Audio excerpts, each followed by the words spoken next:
Primeiro, eu queria dizer que é uma enorme alegria estar aqui no CPF. A André cometeu um ato-falho falando meu Museu da Pessoa, mas é quase o que eu sinto aqui no CPF, é o meu. Me sinto completamente em casa, não eu, pessoa, o Museu da Pessoa encontrou sempre no Sesc São Paulo e no CPF uma casa, né? Uma casa de afeto, de emoção, de estar junto nessa luta pela cultura, pela memória. E, sobretudo, para uma sociedade, né, mais justa, mais humana e mais conectada. Eu não vou falar muito, eu estou aqui para abrir esse evento que se chama Memórias da Pandemia, que resulta de um trabalho de muitas mãos, né? Ele resulta de uma iniciativa, um pedaço dele foi uma iniciativa desenvolvida pelo Museu da Pessoa durante a pandemia, onde nós entendemos que o nosso papel como museu, e sobretudo o museu digital, que estava aberto, era criar uma memória, construir uma memória para o futuro, ao mesmo tempo que fazer com que a memória se tornasse também uma ferramenta de conexão. É também o resultado do esforço, né, eu adoro esse nome, Museu das Memórias Impossíveis, né? E do esforço que eu acho que o Paulo vai falar bem, dos psicanalistas, de coletar sonhos, né, durante a pandemia. E esse inventário dos sonhos realizado, né, por esse coletivo e também por esse museu e pela APOA, ele hoje, durante aquele momento, que é mais de 1.300 sonhos, foram cedidos de uma maneira muito bacana para integrar o acervo do Museu da Pessoa com o compromisso que se tornasse uma informação pública.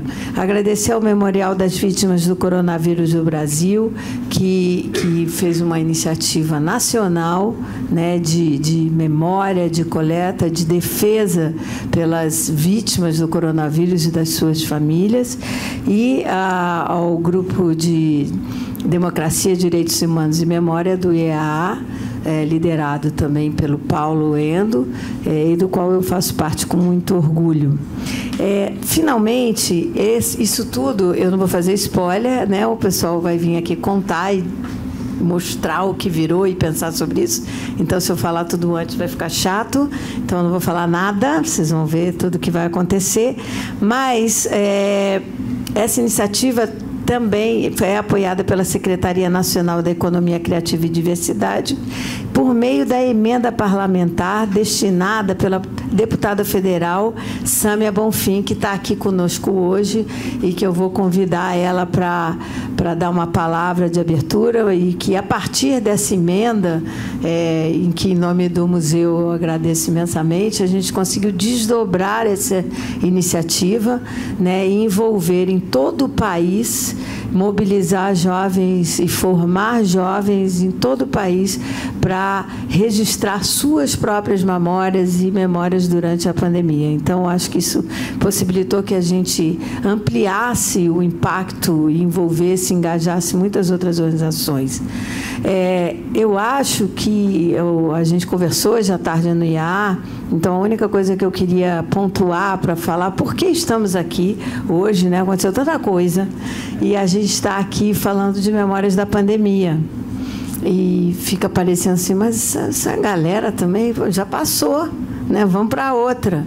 Eu acho que a gente tem que, por dever de memória, mas não por dever ao passado, mas sim por dever e por respeito a tudo que nos ocorreu durante a pandemia, as mais de 600 mil pessoas do Brasil que perderam, se você pensar que isso envolve pelo menos diretamente 6 milhões de pessoas e todas as suas famílias, e a todos nós como sociedade, né, frente a todas as coisas que a gente enfrentou, políticas, negacionistas e os desafios mesmos que nos envolveram,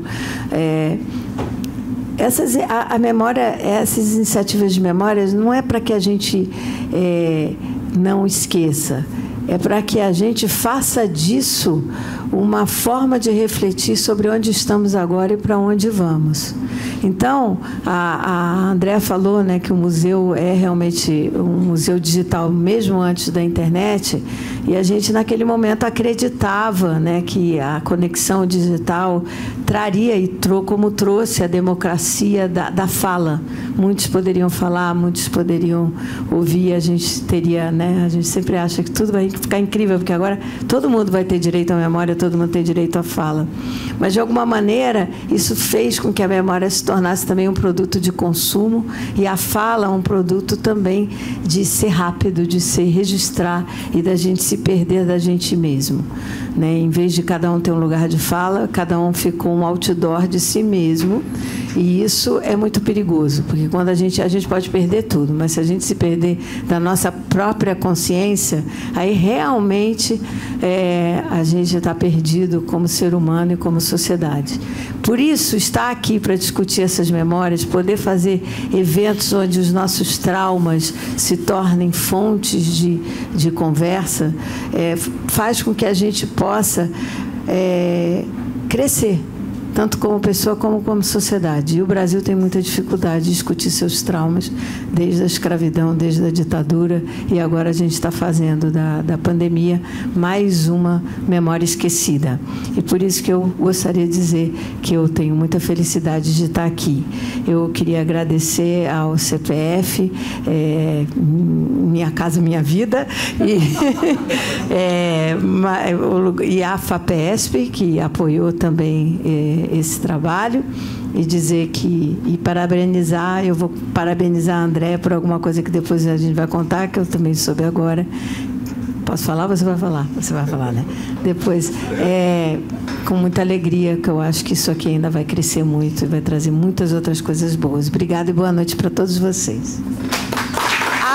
E mais importante de tudo, eu queria chamar, e com muito orgulho, a deputada federal Sâmia Bonfim, para abrir esse evento, né? E agradecer por a sua presença maravilhosa de nos prestigiar aqui hoje. Obrigada.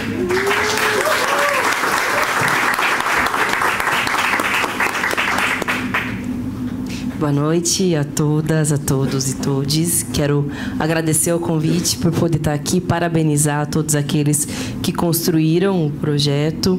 As emendas parlamentares são instrumentos importantes de fomento para iniciativas que muitas vezes não cabem no orçamento, mas também na prioridade daqueles que estão fazendo política pública ou que deveriam estar fazendo.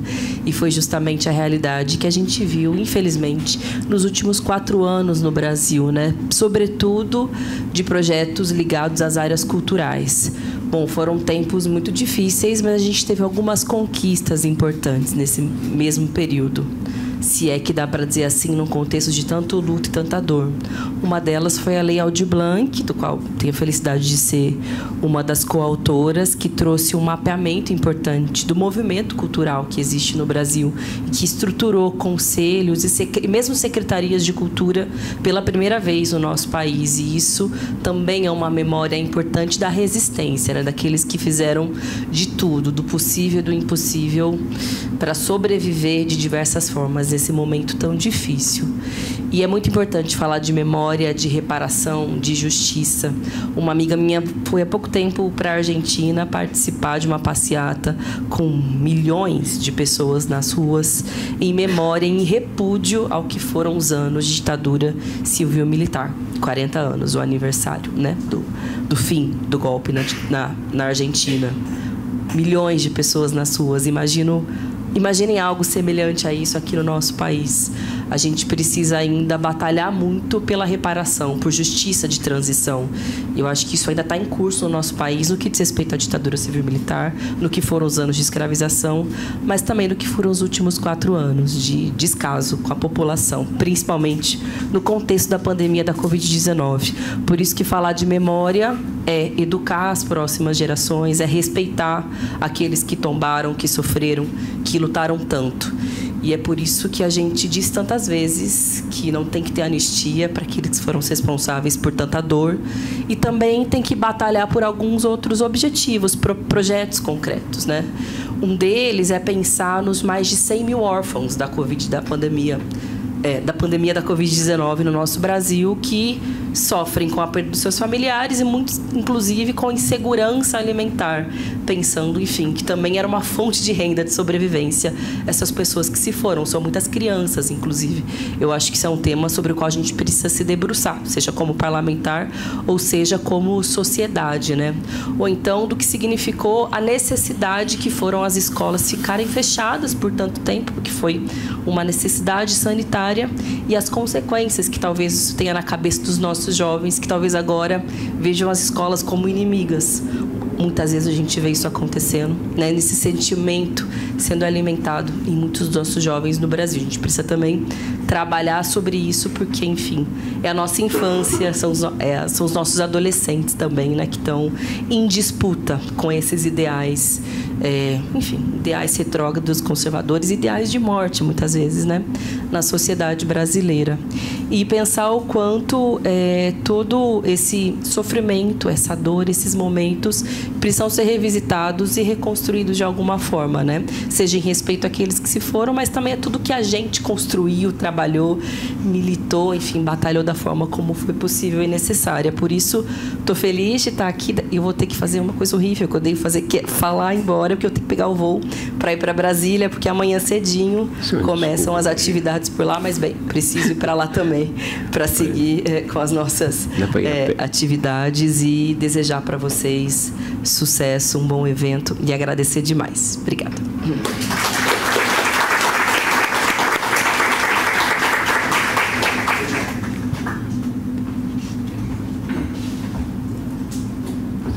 Bom, boa noite, gente. Depois a Emily me apresenta com os protocolos todos, mas eu já vou me apresentar. Eu sou o Lucas, sou diretor de museologia do Museu da Pessoa. E eu queria falar um pouquinho, começar em grande estilo, com um dos produtos que lançaremos essa noite. Essa é uma noite de debate, mas é uma noite também de lançamentos. Por quê? Porque o projeto Memórias da Pandemia é uma culminância de diversas iniciativas, como vocês vão ver hoje. Então, a gente tem aí o inventário de sonhos, a gente tem as entrevistas realizadas pelo Museu da Pessoa e a gente tem a formação, que foi o principal ponto do projeto Memórias da Pandemia, graças a essa emenda parlamentar. Então, o Museu da Pessoa, junto com o Memorial das Vítimas do Coronavírus, o Danilo César, do Memorial, não pôde estar aqui conosco hoje, está em Brasília também, mas fizemos e elaboramos uma formação voltada a jovens do Brasil inteiro. Então, foram mais de 70 jovens de mais de 10 estados brasileiros que passaram por uma formação na tecnologia social da memória, que é a metodologia do Museu da Pessoa. Então, foram jovens de diversas realidades, de diversos estados, que tiveram a oportunidade de fazer um curso para utilizar ferramentas digitais. O foco era em mídias digitais. Então, ferramentas digitais, e pudessem, nas suas realidades, nos seus contextos, realizarem entrevistas. Mas não só realizarem entrevistas, mas também serem convidados a participar dessa construção coletiva de uma história para o futuro. Então, as histórias que a gente vai ver hoje aqui englobam as histórias desses próprios jovens, as histórias que esses jovens formados coletaram com pessoas que atuaram na linha de frente do combate à Covid, em diversos estados e diversas realidades, as histórias realizadas pela própria equipe do Museu da Pessoa, em entrevistas de estúdio, né? E também as histórias do Inventário de Sonhos, que é essa iniciativa maravilhosa, que foi agregada também ao acervo do Museu da Pessoa. E para a gente realizar esses vídeos que eu vou mostrar para vocês, são 4 curtas-metragens, a gente tinha que ter todo o glamour, né? Então, a gente convidou vencedores da Mostra Audiovisual do Museu da Pessoa. A Mostra Audiovisual do Museu da Pessoa é uma iniciativa que acontece anualmente, e como tudo no Museu da Pessoa, qualquer um aqui pode participar. E o que é a Mostra Audiovisual do Museu da Pessoa? A gente abre o nosso acervo de histórias de vida para que pessoas criem propostas e filmes curta-metragem a partir de uma temática específica. O ano passado, a temática foi Qual é o seu legado? Esse ano, a nossa mostra tem como tema Vida, Morte e Fé.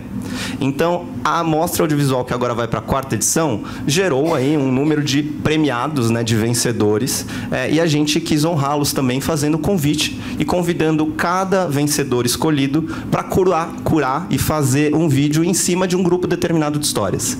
Então, um desses editores trabalhou em cima das histórias dos jovens. Outro desses editores trabalhou em cima das histórias coletadas pelo Inventário de Sonhos. Outro deles coube as histórias que nós mesmos gravamos. E, por fim, a gente teve as histórias que os jovens formados gravaram. Então, eu quero começar esse nosso evento em grande estilo, mostrando cada um desses vídeos. Já dou spoiler que temos aqui uma vencedora da mostra que vai falar um pouquinho sobre... Duas vencedoras da mostra que vão falar um pouquinho sobre o processo de criação desses vídeos. Então, eu quero começar com um vídeo do Leonardo Pereira, do Leonardo Flores, na verdade. E é importante a gente ressaltar como cada um desses vídeos, ele traz um recorte dessas memórias da pandemia, ajudam a gente a entender um pouco do impacto que a pandemia teve nas nossas vidas. Então, vocês vão ver histórias de familiares, de vítimas, vocês vão ver histórias de jovens que perderam muitas vezes o contato social em momentos muito cruciais da vida, da trajetória. Vocês vão ver relatos oníricos. Enfim, eu vou parar de falar um pouco no que vocês vão ver e eu vou dar o play aqui para a gente assistir juntos, tá bom?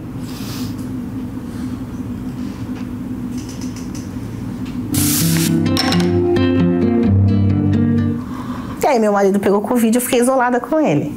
Depois de 9 dias ele morreu. Então a pandemia também me trouxe esse lugar de falar, e agora? Você vai fazer, ou você vai colar seus caquinhos e vai seguir em frente, ou você vai ficar paralisada nesse lugar só chorando? Então, eu falo para as pessoas, às vezes as pessoas me viam e falavam assim, ai, André, eu não queria te falar, tal, não sei o quê. E aí, no final, eu acabava consolando as pessoas, né? E eu falo, não é que eu tô fazendo isso porque eu quero fazer isso, mas assim, é porque a pessoa vinha para mim de uma forma tão fragilizada, muito mais fragilizada do que eu mesma estava naquele momento. E eu falava assim, gente, não tá sendo fácil para mim. Então vocês olham para mim, como eu tô sempre sorrindo, sempre falando, vocês acham que tá tudo bem, mas não tá tudo bem. Então eu comecei a falar para as pessoas, não está tudo bem, eu não estou bem, eu estou me recolocando, eu estou catando meus caquinhos todos os dias, mas eu escolho todos os dias não só chorar. Eu escolho todos os dias olhar e falar assim, hoje eu choro. Hoje eu me emociono, mas eu não posso ficar só nesse lugar. Eu tenho que fazer alguma coisa, porque senão eu vou morrer. Porque a tristeza mata. Então, foi o que eu fui fazendo. Então, todos os dias era um dia diferente. Ah, você tá bem hoje? Não, hoje eu não tô bem. Para os meus filhos também. Eu falei, vamos chorar, vamos ficar triste, vamos se desesperar. Isso tudo vai fazer parte, faz parte do luto. Mas a gente também não pode ficar só nesse lugar, porque senão a vida não vai mais andar. A gente vai ficar só nesse lugar. E o Valdir, ele era uma pessoa extremamente feliz. Falando de novo. Amigo de todo mundo. E muito alegre, muito. Então eu falava para eles assim, gente, a marca registrada do seu pai é vamos. A gente não pode deixar as coisas acontecerem só dessa forma. A gente tem que buscar o melhor. Então, se ele morreu e deixou esse legado pra gente, é o que a gente pode fazer de melhor, é fazer o que ele fazia. É o que a gente pode fazer. Mais que isso, não dá. Mas se a gente conseguir pelo menos isso, a gente já está fazendo melhor com a nossa vida e o que tudo que ele deixou pra gente. O que aconteceu? O João Vitor, ele tinha feito 18 anos, fazia uma semana, quando ele faleceu. E a Ana Clara tinha acabado de fazer 15 anos. Então eu falei para eles assim, eu sei que não é fácil. Eu sei que é uma dor que vai ficar para a vida inteira. Mas se tudo que ele sempre fez para vocês, né, foi pensando, eu quero deixar o melhor para os meus filhos, que era uma coisa que ele deixava isso muito sério, muito registrado. Falei, se vocês forem pessoas boas e seguir a vida de vocês, ele já está feliz.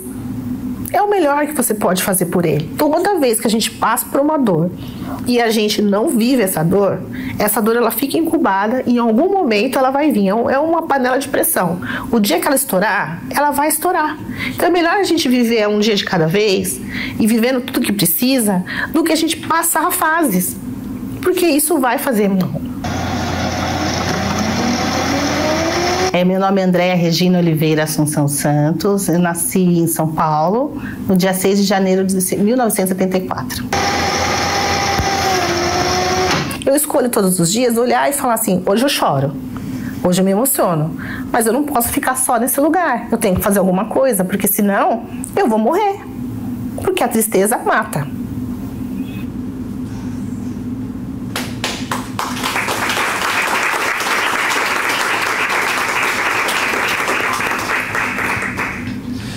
O segundo vídeo que eu vou mostrar para vocês, ele foi trabalhado em cima das histórias dos próprios jovens formados nas oficinas de mídias digitais. Eu vou passar o vídeo e depois, Luciele, se você quiser comentar alguma coisa, o microfone é seu. Eu estudo aqui no Instituto Criar e eu venho contar um pouco da minha história, as minhas lembranças, né, na pandemia. Contar que foi 3 anos muito difíceis da minha vida, principalmente esses 2 primeiros. A gente se viu no direito de a gente se nos permitir ser família novamente. Passei 3 meses da pandemia sem falar com minha mãe, porque ela não me respeitava. E fiquei 3 meses trancada no meu quarto. E o meu quarto também não entra luz, então eu fiquei 3 meses sem ver sol. Ok. Eu lembro até hoje, eu estava na minha sala com meus amigos, a gente começou a discutir sobre, ficamos preocupados, mas a gente não sabia que seria tão grave. Até que a escola falou que a gente não ia ter mais aula e só online, e aí começou o caos. E com todas essas mudanças acontecendo, eu me deparei sendo uma mãe, uma mulher preta, com vários desafios pela frente e tentando educar uma adolescente presa em casa e sem saber como agir. O aluguel que a gente pagava ficou mais caro, então, tipo, a nossa situação financeira não estava tão boa, então, tipo, a gente teve que se mudar para casa da minha prima, né? Enfim, foi uma reforma e tanto. Ou, tipo, eu tava fazendo lição adoidado, não parava, ou eu tava limpando a casa, por causa que da pandemia eu tô ficando muito aficionada em limpar a casa. Eu chegava, eu limpava a maçaneta, eu limpava a fruta, eu limpava tudo. Toda vez que eu chegava no mercado, eu limpava tudo. Eu fiquei em casa, vivendo uma vida de casado junto com minha mãe e meu ex. Nesse meio tempo, eu me assumi uma pessoa transmasculina. Passei 3 meses da pandemia sem falar com minha mãe, porque ela não me respeitava. E logo em seguida, depois de 3 meses, após de uma pessoa próxima a mim cometer suicídio, ela entendeu quanto era importante a transição para mim, quanto era importante ela entender a minha transição. Eu não estava com Covid, nem meu irmão, mas meu pai e minha mãe estavam. E nessa época, por mais que eu tinha conseguido, né, o primeiro dia de trabalho, eu não ia receber por 1 mês. Então, meu pai ele tinha que continuar trabalhando para garantir que as contas não fossem atrasar lá em casa, né? Eu morava com a minha avó e com a minha tia. E, para mim, uma das piores ideias que passava na minha cabeça era de passar para elas. Minha tia pegou Covid e a gente entrou em desespero que minha tia foi internada. Tava se recuperando, o médico ligou pra gente e falou, sua tia tá melhor e amanhã você vem buscar ela. No dia seguinte, 7 horas da manhã, ligaram de novo. Olha, infelizmente sua tia falou que ela tinha ido embora, ela tinha falecido. Foi um caos. E surgiu um medo de não poder realizar o que eu quero, de poder sonhar. No começo da pandemia, ele vai me botar para falar. Eu sou suspeita para falar sobre o Museu da Pessoa, porque eu sou muito grata ao museu. Eu comecei a trabalhar em parceria com o Museu da Pessoa em 2021, quando eu venci a Mostra Vidas Femininas. E o museu assim mudou muito a minha vida, porque principalmente proporcionou com que eu pudesse fazer audiovisual e contar a história da vida das pessoas através do que eu amo fazer, que é o audiovisual. E desde então, desde 2021, a gente tem feito vários projetos, né? E é muito louco isso, porque todos os projetos que eu trabalho, eu sempre me emociono com as histórias, assim. Então, é um exercício intenso de escuta e de se colocar no lugar do outro também. Então, eu sempre choro, dou risada, eu aprendo com a história das pessoas e é sempre algo muito importante. E nesse projeto em específico, quando eles me ligaram para editar, eu estava com Covid. E aí eu já estava em casa, já tinha uns 3 dias isolada, e eu falei, eu vou pegar para fazer, eu quero fazer. Então, apesar de eu estar com dor, foi muito bom, assim, e foi importante porque eu acho que a gente se dá conta de que é algo muito grande, né? A gente está falando de um evento global e que tocou a vida de todo mundo. Então, de certa forma, todo mundo foi afetado por esse evento, todo mundo tem algo a dizer sobre isso. E eu acho que quando a gente escuta essas pessoas, a gente percebe que a gente não está sozinho. E é um exercício importante porque a gente passa a entender como é coletivo. Como se esse problema mundial, ele é coletivo, ele nos afeta. E é importante a gente entender que a gente está conectado, assim. Então, quando eu peguei esse material para fazer, é muito doido, porque eu me identifiquei com meninas muito jovens, assim. Então, a gente percebe que a gente tem outra realidade, às vezes está em outra situação, mas consegue se afetar, né? E isso é muito bonito e é importante. Eu espero que vocês tenham gostado.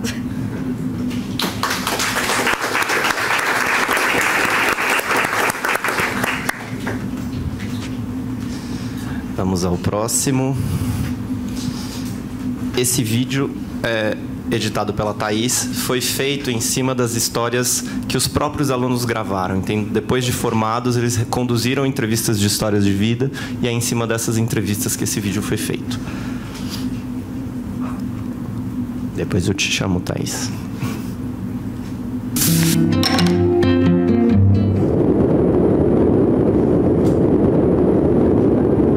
Dezembro de 2019, eu já estava olhando que estava saindo notícias. E vira e mexe sempre saiu alguma coisa. Vírus, não sei o quê. E eu pensei, bobagem. E eu estava conversando com um amigo meu que é infectologista, né? Antes de ir pra Itália, antes de ficar aquele tamanho que ele falou assim, realmente, ela tá matando pouco individualmente, ela é tranquila, mas você viu a taxa de contaminação? Eu falei, não. E era uma taxa enorme. Aí nessa hora que esse cara... Olá, gente. Queria agradecer ao Museu da Pessoa, à SAMI, ao SESC pela oportunidade. Eu acho que você falou um pouquinho sobre o processo, né? Eu acho que não tem como a gente, de alguma forma, tentar, né, falar sobre esse tema sem rememorar, né? Na pandemia eu até fiz um curtinha também sobre o tema para um festival. E é sempre muito intenso, né? A gente tentar... Eu não vivi um luto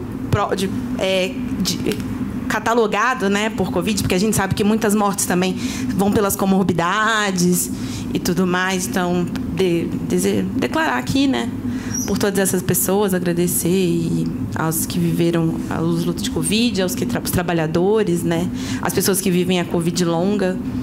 E falando um pouquinho sobre o processo criativo, eu acho que além das memórias, né, tinha outros personagens também que eu vi, eu de alguma forma buscando nos bancos de imagem, tem essas outras memórias, né, essas imagens produzidas, então esse filme de alguma forma coloca também um pouco isso, né, essas coberturas, esse registro. E aí foi desses bancos, né, publicitários e tudo mais, então de como utilizar eles de uma outra maneira, foi um desafio, assim, pensar e ressignificar essas imagens. E ainda falando um pouquinho sobre o processo, o que me veio foi esse ar, assim, né, que faltou para todos nós, né? Tanto os que, de fato, infelizmente, viveram processos de falta mesmo de oxigênio, quanto que a gente viveu no nosso país, né, em locais terem faltado oxigênio. E também de como todos nós, né, com o enclausuramento, todos nós vivemos um pouco essa falta de ar, né? Então, o filme também, eu busquei falar um pouco sobre isso, assim, sobre... E que a gente vem agora, como falaram, para um momento de mais espaço, né, em tudo. Faltou ar também não só pelo Covid. Então, que venham aí novos infinitos ares. O ar foi finito muitas vezes, mas procurei ali no final ter uma certa esperança, assim, por novos horizontes possíveis. E o Museu da Pessoa é um lugar que, né, trabalha isso através das reconstituições de memórias e de lembrar e os traumas. Então, foi por esse caminho. Obrigada, gente.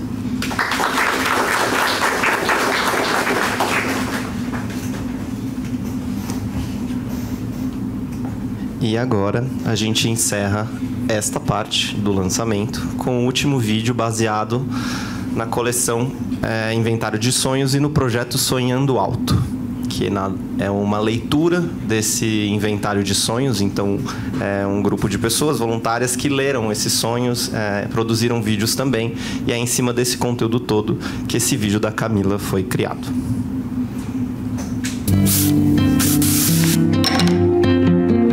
Boa noite a todos e todas e todes. Eu acho que já vou convidar, Lucas, para você ocupar seu lugar, convidar o professor Paulo e o Rogério para apresentá-los, para a gente iniciar essa primeira mesa de debate.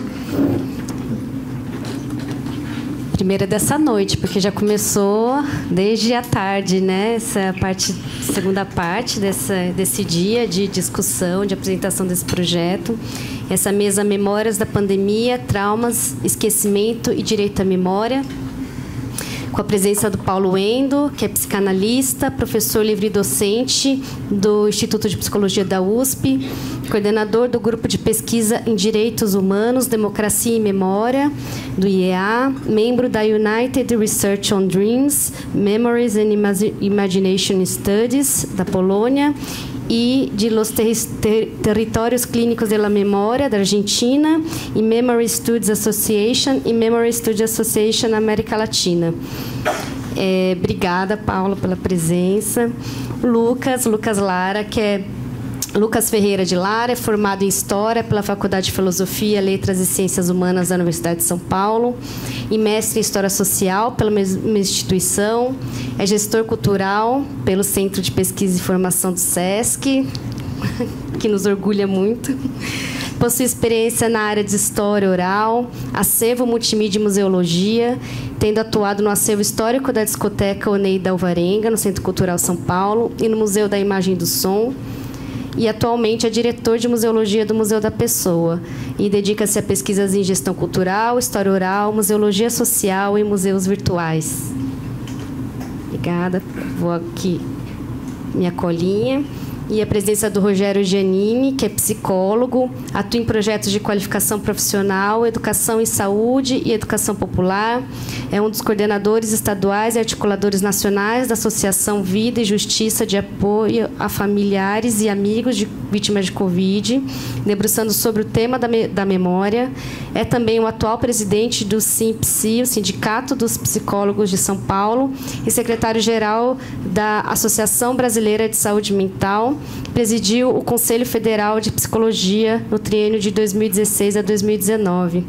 Queria agradecer a presença dos três, agradecer ao museu pela oportunidade de estar aqui também. E vou passar a palavra para o Paulo, que vai começar, e vou só pôr a apresentação para você. Paulo, um minutinho só.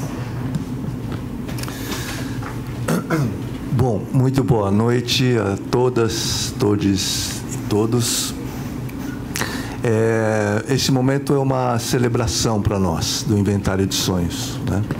Um coletivo que se formou há algum tempo atrás, né, no início da pandemia, 2020, e que a gente desejava tanto, né, que o Inventário de Sonhos chegasse a esse momento, né, esse momento maravilhoso, né, protagonizado por tantas pessoas, com envolvimento de dezenas de pessoas trabalhando para que isso acontecesse. Então, é um momento de alegria e de comemoração.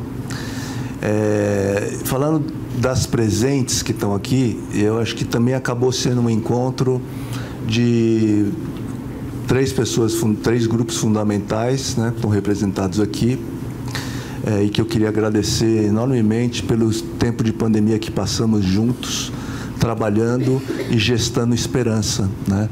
Enquanto tudo era desespero e tudo era ausência de qualquer possibilidade vindoura.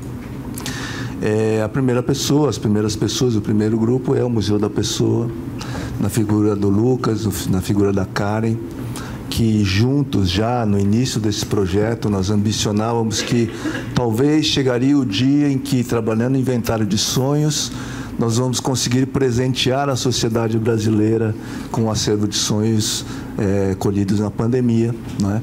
E hoje isso se torna absolutamente possível, claro, e execuível, realizável, né? É a dimensão material dos nossos sonhos sonhados durante os períodos mais difíceis, talvez, da história do país.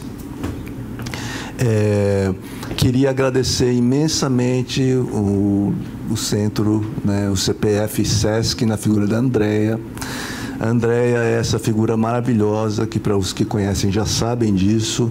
Para os que não conhecem, é a Andréia que sustentou também durante todo esse período, virtualmente, na maioria das vezes, essa produção cultural, como ela mesma disse, né, que a produção cultural era uma espécie de evasão e possibilidade de conforto para as pessoas que estavam assoladas pelo desconforto, pela desesperança e pelo medo, né, já que pandemia também significou negacionismo, fim da democracia e ataque frontal a minorias no Brasil. Então, queria também dizer que a André, além de ser diretora do CPF, em breve será diretora do novo SESC 14 Bis, né? E talvez isso anuncie também que está chegando o tempo dos justos, né? A outra coisa que eu queria agradecer é a Denise Mamed, Caroline e Carol Mortágua, que estão aqui, que fazem parte do inventário, que trabalharam muito conosco nesse trabalho. Outras pessoas não estão aqui, que também trabalharam. E outras instituições, são muitas, eu também não vou ficar aqui citando, mas queria também agradecê-las, agradecer essa inspiração que tivemos, né? Esse desejo de fazer algo que pudesse, enfim, alcançar e dizer algo numa dimensão pública, saída de uma dimensão íntima, privada, secreta. E nós temos a certeza de que, se nós não tivéssemos feito isso, colhido esses 1.300 sonhos, esses sonhos seriam esquecidos. Então, é uma alegria, um agradecimento também direto a todas as sonhadoras e sonhadores que nos doaram esses sonhos, que nos entregaram esses presentes da noite, não é? Para que a gente pudesse hoje, enfim, apresentá-los como acervo para a sociedade e para o público em geral. Eu vou apresentar para vocês, fazendo uma certa história também, de alguns outros acervos que eu fui trabalhando ao longo de mais de 20 anos de sonhos, não é? E com alguma possibilidade de ser interpretado por esses sonhos. Quer dizer, as pessoas falam, vocês vão interpretar os sonhos, isso é uma coisa muito recorrente, já que se tratava de um grupo de psicanalistas. E a gente sempre dizia, não, nós vamos ser interpretados por eles. Nós vamos, na verdade, tentar constituir uma escuta onde nós possamos ser interpretados pelos sonhos que ouvirmos, não é? Então, vou compartilhar com vocês alguns acervos, algumas coleções de sonhos que já existem, são muito importantes, incluindo a do inventário, e que, de fato, né, como realização material e virtual, mas material, né, já que a memória sempre ocupa algum espaço físico, eles são a evidência da perpetuidade do sonhar, né? Num dos filmes, né, justamente, uma das entrevistadas dizia: será que eu não vou mais poder sonhar? E talvez o inventário de sonhos traz essa marcação, né, de que nós nunca deixaremos de sonhar. E quando deixarmos de sonhar, como diz o Mia Couto, ainda poderemos sonhar o sonho dos outros. Então, o inventário é também um convite para a gente sonhar o sonho dos outros. Então, queria passar, Emily, vou falar um pouco desse material. Tá aqui, tá bom. Bom, eu queria ler 2 sonhos de um inventário que eu construí em 2009, a propósito do meu trabalho como perito na Corte Interamericana de Direitos Humanos, e que tinha diretamente a ver com as consequências psíquicas do desaparecimento forçado na guerrilha do Araguaia, dos familiares que tiveram seus parentes desaparecidos na guerrilha do Araguaia, e foi feito o CEGIL como peticionário, entrou com um processo contra o governo brasileiro, e se juntaram também naquela ocasião muitas pessoas trabalhando nesse processo e pela sentença condenatória ao Brasil, né? E a minha parte ficou sendo a parte que recolheria material, entrevistaria pessoas para aferir o que aconteceu do ponto de vista psíquico com essas pessoas que tiveram seus entes queridos desaparecidos e nunca mais encontrados, né?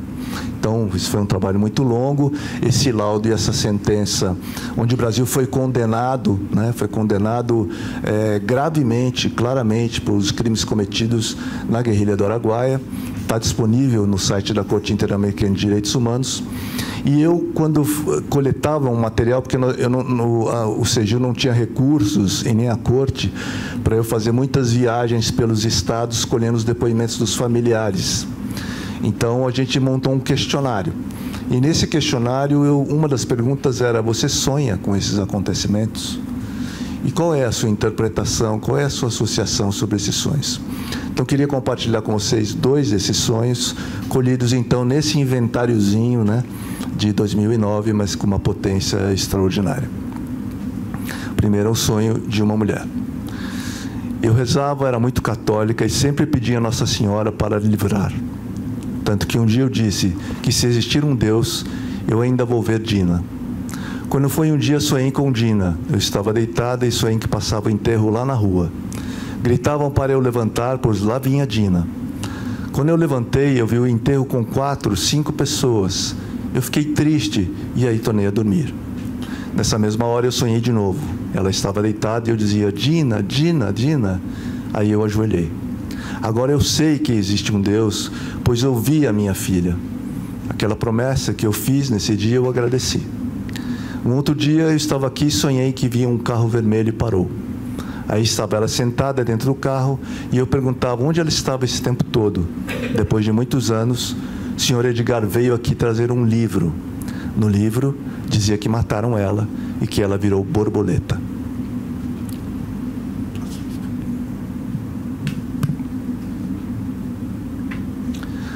Outro sonho desse inventário. Durante muitos anos, sonhei com ele e no sonho não conseguia chegar perto dele. Ele sumia, era muito estranho. Senti muita tristeza e revolta pelo fato ocorrido e aquele sentimento de impotência por não poder fazer nada, pois não é fácil perder um irmão tão correto e íntegro nessas circunstâncias, é arrasador. Com todo esse episódio, fiquei com muita tristeza, apática, e até hoje tenho problemas com insônia e tendo que reviver novamente as situações passadas é muito doloroso, pois não dá para esquecer o que passou. Queria fazer só 2 comentários sobre esses sonhos. Uma mãe que perdeu seu filho na guerrilha do Araguaia e nunca foi encontrado, né? Até porque a negligência total e absoluta do Estado em encontrar esses corpos, encontrar essas ossadas. O Exército indicar onde essas pessoas foram descartadas, mortas ou enterradas. Ela dizia: desde que meu filho se foi ou não foi encontrado, todas as vezes em que a maçaneta gira na porta da sala, a primeira sensação que eu tenho é de que é ele voltando. Isso para indicar a perpetuidade desse estatuto do desaparecimento forçado, não é? O quanto isso captura boa parte das nossas energias psíquicas e é a inscrição inconsciente de um trabalho de não justiçamento que a Corte Interamericana sentencia o Brasil, né, a encontrar esses corpos, a dar paradeiro a eles e a ajudar essas pessoas a enlutarem os seus mortos. Então, há muitas questões e comentários envolvendo e alguns artigos escritos sobre isso, mas essa é uma primeira amostra desse primeiro inventário.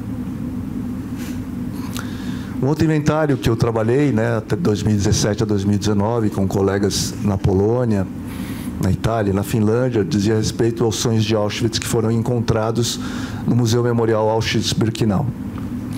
E um aspecto importante desses sonhos, e é isso que talvez eu queria frisar apenas com esse sonho, é que nos campos de concentração, no campo de concentração de Auschwitz-Birkenau, havia uns fortune tellers. Fortune tellers são os adivinhos. Muitos deles eram ciganos presos também nos campos de concentração e outros não eram ciganos e haviam aprendido a arte da adivinhação com os próprios ciganos que estavam presos nos campos. Uma coisa importantíssima que aconteceu nesse processo todo, e é um indicador fabuloso dessa qualidade da escuta que nós falávamos no período da tarde, não é? E a Karen trouxe na sua exposição, é que, por vezes, aquilo que permitirá um trabalho psíquico no horizonte da reparação e da esperança é apenas alguma pessoa que escute o que o outro tem a dizer. E esse episódio em Auschwitz-Birkenau, ele flagrava essa situação na qual as pessoas, numa situação em que elas podiam morrer daqui a pouco, daqui a 1 hora, daqui a 2 horas, amanhã, elas passaram a ser, vamos dizer assim, devotos de um tipo de atividade que era desenvolvida no campo, que é o quê? A adivinhação de sonhos, o jogo de cartas, a previsão do futuro. Alguns presos faziam essas adivinhações e alguns presos relatam que faziam filas, muitas vezes, para que as pessoas podiam trocar o único pedaço de pão que elas recebiam por uma consulta com a cartomante, com a adivinha dos sonhos ou com a pessoa que pudesse prever algum futuro. Isso aconteceu inúmeras vezes nos campos. E essa anotação foi dada por um trabalho maravilhoso do Stanislaw Klodzinski, que é um médico pneumologista que viveu nos campos e depois recorreu e fez esse acervo extraordinário que está em Auschwitz-Birkenau. Eu queria, então, um único sonho desse acervo, queria ler para vocês, junto com vocês. Quando eu fiquei em quarentena em Birkenau, tive um sonho que me lembro bem, no qual eu deveria dirigir um carrinho chicoteando o meu cavalo por uma estrada da floresta. O tempo estava quente e ensolarado. De repente, um apito alto nos acordou. Quando me levantei de meu beliche, confiei em meu vizinho, completo estranho, dando-lhe alguns detalhes do sonho. Ele foi rápido para me levar para o outro lado do quarteirão, onde a narradora de destino, que eu traduzi assim, as adivinhas, e o leitor de sonhos dormiam. O homem era, na verdade, um prisioneiro de aproximadamente 50 anos, mais velho que nós, de Jejol. E usava óculos grossos muito característicos pelos quais ele se importava obsessivamente, como ele próprio admitiu. Eu não o conheci antes, essa foi a primeira vez que o vi. Depois de ouvir o breve relato do meu último sonho, o cartomante me perguntou sobre minha data de nascimento e estudou minha palma cuidadosamente. Então, é ele, né? Porque era um presídio, mas a gente manteve os erros gráficos, mas é um presídio masculino. Então ele começou a descrever minha situação e sua história foi a seguinte. Recentemente você quase perdeu sua vida 2 vezes, mas isso já passou, você sobreviverá ao acampamento e logo partirá em uma jornada, mas enquanto estiver no acampamento, você será como a roda estridente no carrinho. Você sofrerá constantemente, mas voltará para casa e uma pessoa estará ausente em sua casa. Você mudará sua profissão e viverá uma vida longa. Mas então, o apito alto nos mandou entrar na chamada em frente ao nosso bloco. Ficamos um ao lado do outro e eu esperava que ele acrescentasse algo à sua adivinhação, dada a oportunidade. De qualquer forma, no momento em que ele falou sobre suas situações de risco de vida, fiquei mais interessado. De fato, depois de um dos exames da Gestapo, foi levado ao extremo, pois não queria dizer nada impróprio que pudesse ferir os outros, especialmente considerando que os seres humanos só podem receber tanta tortura. Essa é uma frase ilegível. Eu decidi acabar com a minha vida. Eu estava no sótão no 4º andar, cercado pelos meus torturadores, e pulei de uma pequena janela, mas antes de todo o meu corpo estar fora da janela, fui agarrado pelas mãos e pés e arrastado de volta para dentro. Em seguida, fui algemado e jogado em uma pequena cela escura sob o prédio. Lá, eu cortei meus pulsos com uma lâmina de barbear encontrada. Eu sangrei pesadamente, mas não morri, porque eles foram rápidos em chamar um médico para me ajudar. A próxima parte da minha contação não está de forma alguma relacionada com essa história. Quando ouvi a cartomante falar sobre coisas que só eu sabia, a minha ilegível encarar a morte 2 vezes, fiquei interessado nas suas previsões e comecei a prestar atenção às suas palavras. Parei na chamada em frente ao quarteirão, o acampamento em que Schreiber estava lendo o número de prisioneiros designados para o transporte, e eu ouvi meu número listado entre os outros. Quando saí da minha fila, o cartomante me chamou. Lembre-se, quando você é um prisioneiro, o transporte é uma jornada. Uma coisa se tornou realidade e assim será outra. Lembre-se disso. Ela estava certa. Eu fui transportado, me senti como uma roda estridente, sobrevivi ao acampamento e voltei para casa. Eu vi o cartomante uma vez mais no início de 1945 em um campo completamente diferente. Esse sonho, entre tantas outras coisas e possibilidades, ele traduz, né, com muita precisão exatamente esse encontro entre alteridades distintas e ameaçadas e próximas da morte, que decidem se escutar mutuamente e decidem imaginar um futuro juntos. É o que nós fizemos nesses últimos 4 anos. Nós precisávamos estar juntos para imaginar um futuro. Apenas a possibilidade de imaginação desse futuro pode plantar, vamos dizer assim, nas nuvens, esperanças que nós não vemos próximos a nós. E esse trabalho dos fortune tellers, esse trabalho dos adivinhos, que nós estudamos muito durante esse período, era a evidência de que esse encontro mínimo, esse resquício de alteridade, que se dava pautado numa leitura ou numa expectativa de futuro que não existia para ninguém, né, plantava esperanças e produzia imaginação. Tem artigos, né, escritos sobre isso, depois, se tiverem interesse. Inventário de sonhos. Uma das coisas que eu trabalhei no inventário, tenho trabalhado, é a figura dos zumbis. Muitos dos sonhos aparecem a figura dos zumbis. Mas a figura dos zumbis, ela se tornou clássica e veiculada massivamente através do cinema. Né? Os cinemas são quarados de zumbis.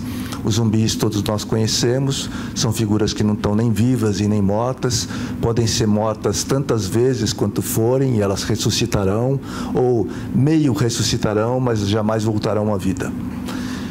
A leitura que eu vinha fazendo a partir desses estudos sobre zumbis e sobre a filmografia em torno dos zumbis era justamente sobre os lutos não processados, os lutos não realizados coletivamente. Ou seja, as pessoas que perdemos e cujos lutos não puderam acontecer, elas permanecem como resto, como resquício, nem vivas nem mortas, como zumbis.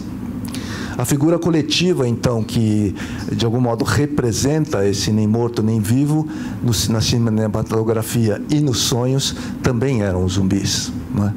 Então, aqui alguns sonhos que trazem essa imagem, essa representação de figuras nem vivas e nem mortas. Pergunta também, de algum modo, o que faremos com esses 700 mil mortos? Não é? O que faremos sobre os milhares de mortos que são atingidos e machucados e assassinados pelas polícias brasileiras ao longo de décadas? O que faremos com os mortos das guerras? O que faremos com esses mortos que não poderemos enlutar? Porque nós não enlutamos 700 mil pessoas. Nós enlutamos uma pessoa. Então, o que se poderia fazer era devolver esses mortos às pessoas que poderiam enlutá-los, não é? Que é o que ainda dificilmente acontecerá. Então, um dos sonhos. Sonho com uma chuva ácida queimando a pele das pessoas pela rua. Tento esconder-me em um lugar seguro para esperar a chuva passar. Mas esse lugar é dentro de uma cripta em um cemitério. Nesse local vejo vários enterros o tempo todo. Procuro sair dali, mas vou para um campo de futebol em um estádio cheio de zumbis. Depois estou em um banheiro coletivo, tomando banho com várias pessoas desnutridas perto de mim. O sonho acaba quando estou entrando em uma padaria para comprar um bolo de aniversário. A vida e morte sendo recortada e com a mesma força, com a mesma ambivalência presente nos testemunhos do inconsciente no seio da pandemia. E por fim, esse também é um sonho do inventário. Sonhei que pessoas contaminadas atacavam outras na rua, especialmente os mais idosos.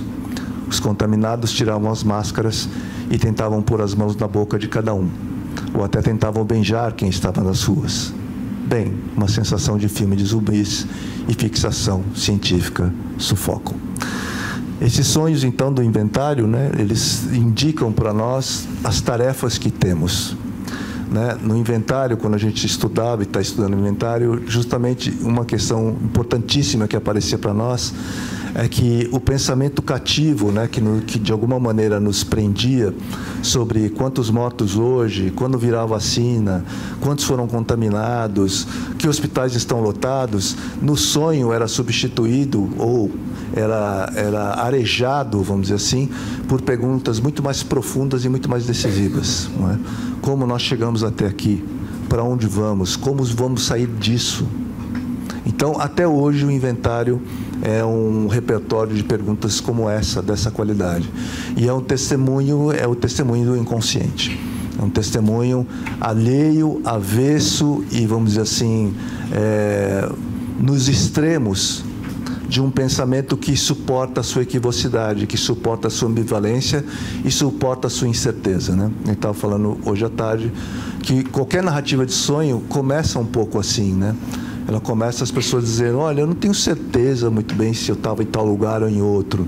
Eu não sei se era meu pai ou era um amigo que eu nunca mais vi na vida, engraçado, né? Nunca mais encontrei essa pessoa. Ou seja, a narrativa do sonho é uma narrativa para ser compartilhada mesmo, né? É a narrativa aberta, a mais aberta possível à alteridade. Ela não ambiciona nenhuma certeza, ela se entrega de forma fragmentária. E ela, por isso, ela é absolutamente aberta ao pensamento, não é? A um pensamento criativo, à criação e a novas formas de representação.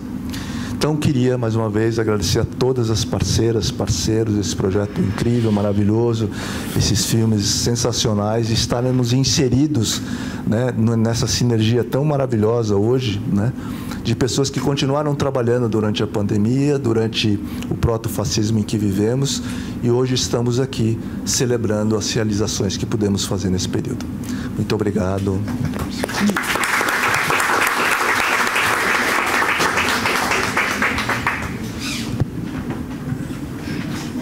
Obrigada, Paulo. Bom, gente, só dar um recado. A Tereza vai passar uma lista de presença do IEA. Também tem um espaço para quem quiser assinar, né? Então, obrigada. Vou passar a palavra agora para o Lucas. Alô? Então, boa noite, gente. Mais uma vez, obrigado pela presença de todo mundo. Sei que temos aí uma turma da ETEC de Museologia, então, muito obrigado pela presença de vocês. A minha fala vai ser breve, até para vocês não cansarem de me ouvir tanto essa noite, já que eu vou voltar em outros momentos. Mas o que eu gostaria de propor aqui é uma reflexão do porquê não histórias de vida. Quando a gente pensa numa noção de patrimônio, por que não histórias de vida? Por que não histórias de vida como fonte de conhecimento e conexão entre as pessoas? E eu acho que enfim, vocês já conhecem a iniciativa do Museu da Pessoa. A Karen já esteve aqui falando um pouquinho. Na mesa da tarde a gente também falou de uma forma mais detida sobre o museu. E a mesa da tarde, para quem não pôde estar presente, depois vai ser disponibilizada no portal do IEA e vocês vão poder conferir. Mas é interessante a gente pensar nessa instituição, né, um museu virtual surgindo em 1991. Então já é curioso e inovador por si só pensar em um museu trabalhando num ambiente de virtualidade, quando a virtualidade, em termos de internet e conexão, ainda dava seus primeiros passos. Mas a gente acredita no Museu da Pessoa que a principal característica do museu não é simplesmente o fato dele ser virtual, né? Inclusive, se a gente pensar na forma como o Museu da Pessoa opera hoje, a gente poderia pensar muito mais em um território digital que engloba a nossa plataforma, redes sociais, ações híbridas em território. Então, acho que extrapola o que até então na museologia se entendia como museu virtual ou cybermuseu. Mas a característica principal, a meu ver, se dá no aspecto colaborativo. É aí que o Museu da Pessoa tem o pulo do gato, digamos assim, e continua sendo inovador. Mesmo dentro de um escopo de museologia social, no museu que constrói com a comunidade e não para a comunidade, o Museu da Pessoa é um museu que convida todo mundo para participar em todas as esferas do processo. Então, se a gente for pegar o projeto do Memórias da Pandemia como um exemplo, e acho, enfim, muito importante escolhermos esse projeto como exemplo, cada um desses jovens formados foram visitantes ao navegar pela plataforma, ao conhecer a metodologia, ao serem formados durante todo esse processo, mas cada um desses jovens também foi convidado a fazer parte desse acervo, a contar o seu lado da história, a mostrar que a sua perspectiva também importava. E nesse momento eles se tornaram um acervo, todos eles, as suas histórias estão agora disponíveis, como vocês puderam ver, pequenos lampejos no vídeo da Luciele, que ficou belíssimo, muito obrigado. Mas esses jovens também passaram por um outro processo, e não vou dar spoiler porque o Odilon vai falar sobre isso mais tarde, mas eles foram convidados a se tornar curadores desse museu. Então, a construção colaborativa se dá em todas as esferas do que a gente entende desse aspecto museológico de criação de conteúdo. Então, cada uma dessas pessoas formadas escolheu alguém para ser entrevistado, montou um roteiro, decidiu, optou por caminhos e construiu a sua própria obra em colaboração com outras pessoas. Então, nesse sentido, o Museu da Pessoa extrapola esse nível de simplesmente abrir um espaço, mas também convida. Tem uma ação que não é simplesmente passiva, mas é ativa a todo momento. E só faz sentido se tiver a participação de todo mundo.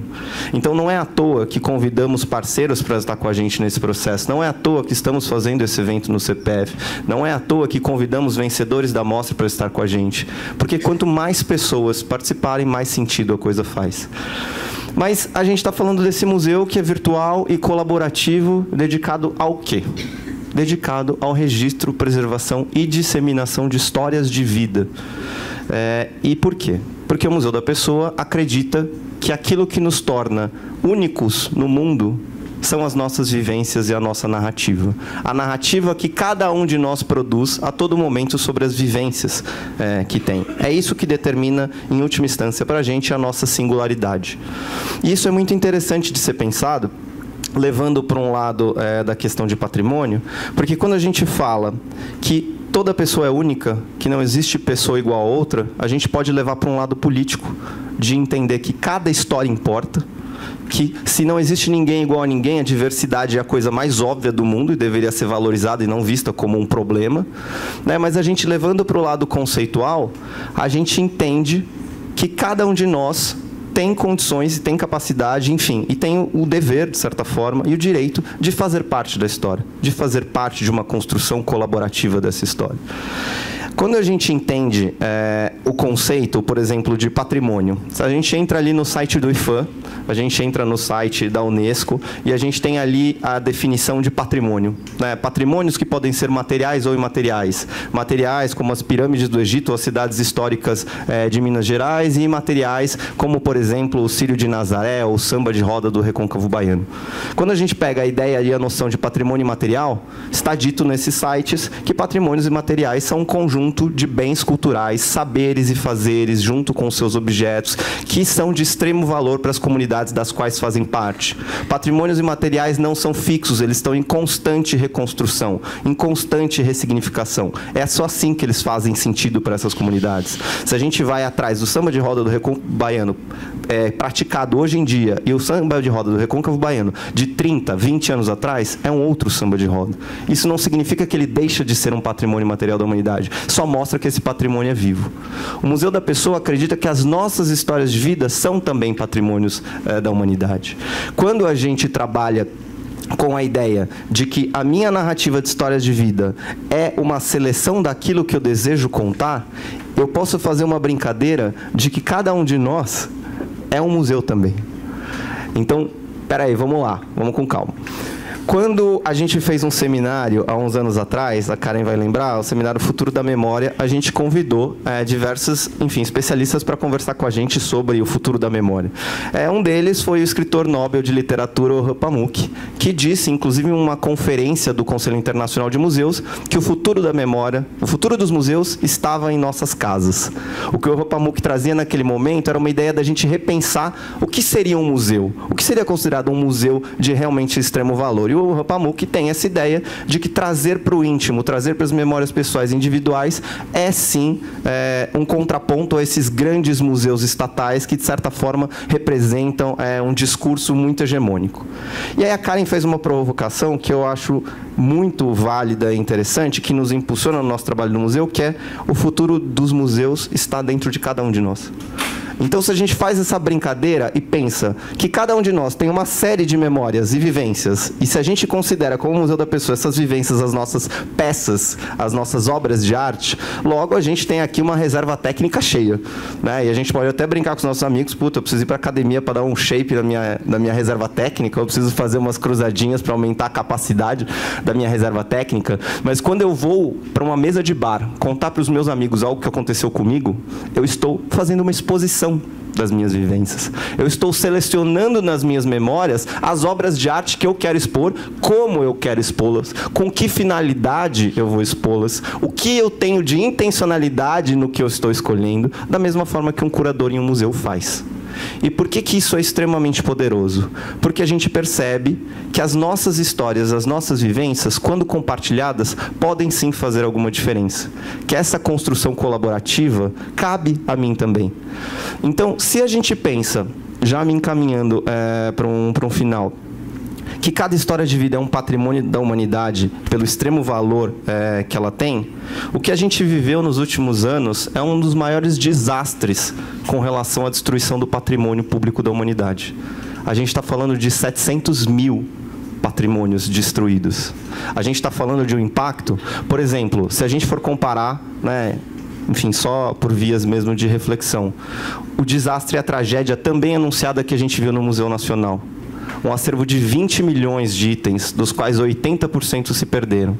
E até hoje, pesquisadores, arqueólogos, paleontólogos, antropólogos, ainda estão tentando esperar a poeira baixar para ter uma ideia do nível e do impacto que essa destruição vai ter nas nossas vidas em termos de pesquisa e tudo mais. Se a gente leva isso para o contexto da pandemia, a gente ainda não tem a menor ideia do impacto que dessas mais de 700 mil vidas vão trazer para a nossa sociedade. E se o nosso papel enquanto cidadão, né, enquanto indivíduos, é sempre lembrar é o primeiro passo para transformar, o nosso papel enquanto museu é garantir que essas histórias sejam sim preservadas, que essas histórias sejam sim trabalhadas. Porque se o Museu da Pessoa acredita que uma história de vida pode mudar o nosso jeito de ver o mundo, é somente quando essas histórias encontram um espaço para ser preservadas e encontram um espaço que estimula que elas sejam ouvidas, é que realmente a gente pode pensar num futuro um pouquinho melhor para cada um de nós. Então, muito obrigado.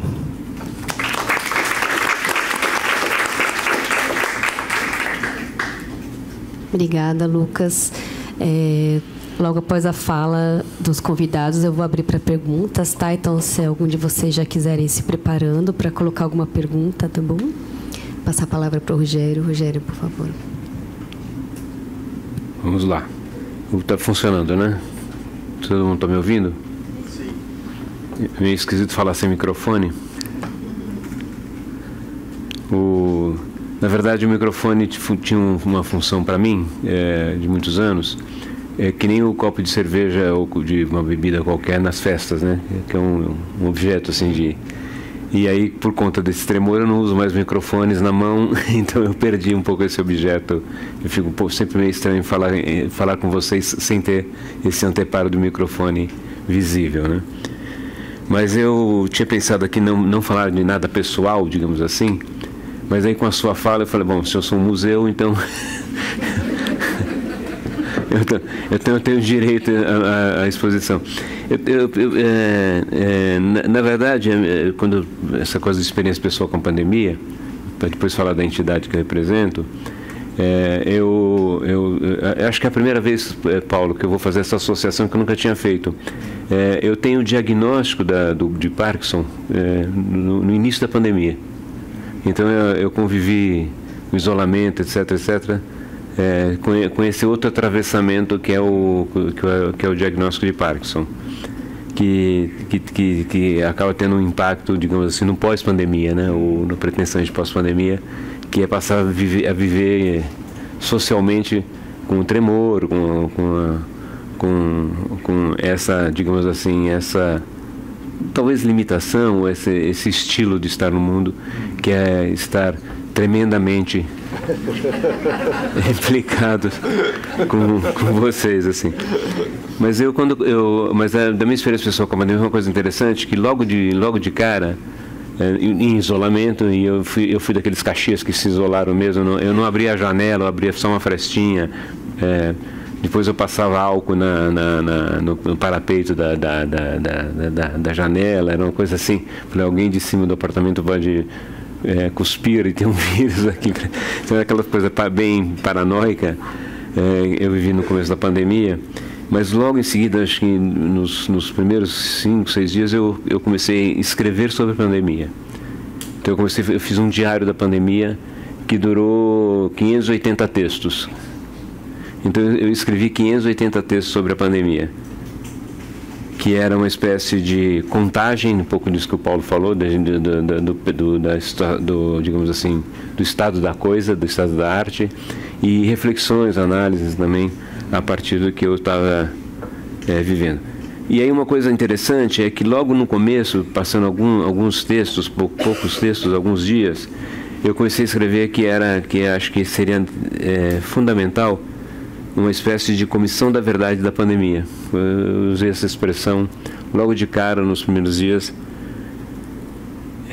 que a gente seria necessário uma espécie de comissão da verdade da pandemia, porque o que estava acontecendo, e é nesse prisma que eu estava pensando na comissão da verdade, eu estava pensando na comissão da verdade parecido com a comissão da verdade que a gente demorou tanto para fazer sobre os crimes da ditadura, sobre civil-militar, né? Que todo mundo acompanhou. A comissão da verdade foi instalada quase 2 décadas depois do final da ditadura, né? O que é um contrassenso, né? A gente teve que esquecer para evocar a memória, né? Primeiro fazer um processo de esquecimento para depois, e a gente viu que isso não deu certo. E eu dizia, isso não dará certo também se a gente fizer a mesma coisa com a memória da pandemia, entendendo a pandemia como um crime de Estado, como um terrorismo de Estado. Na medida que o vírus foi usado de maneira ostensiva como uma espécie de guerra bacteriológica.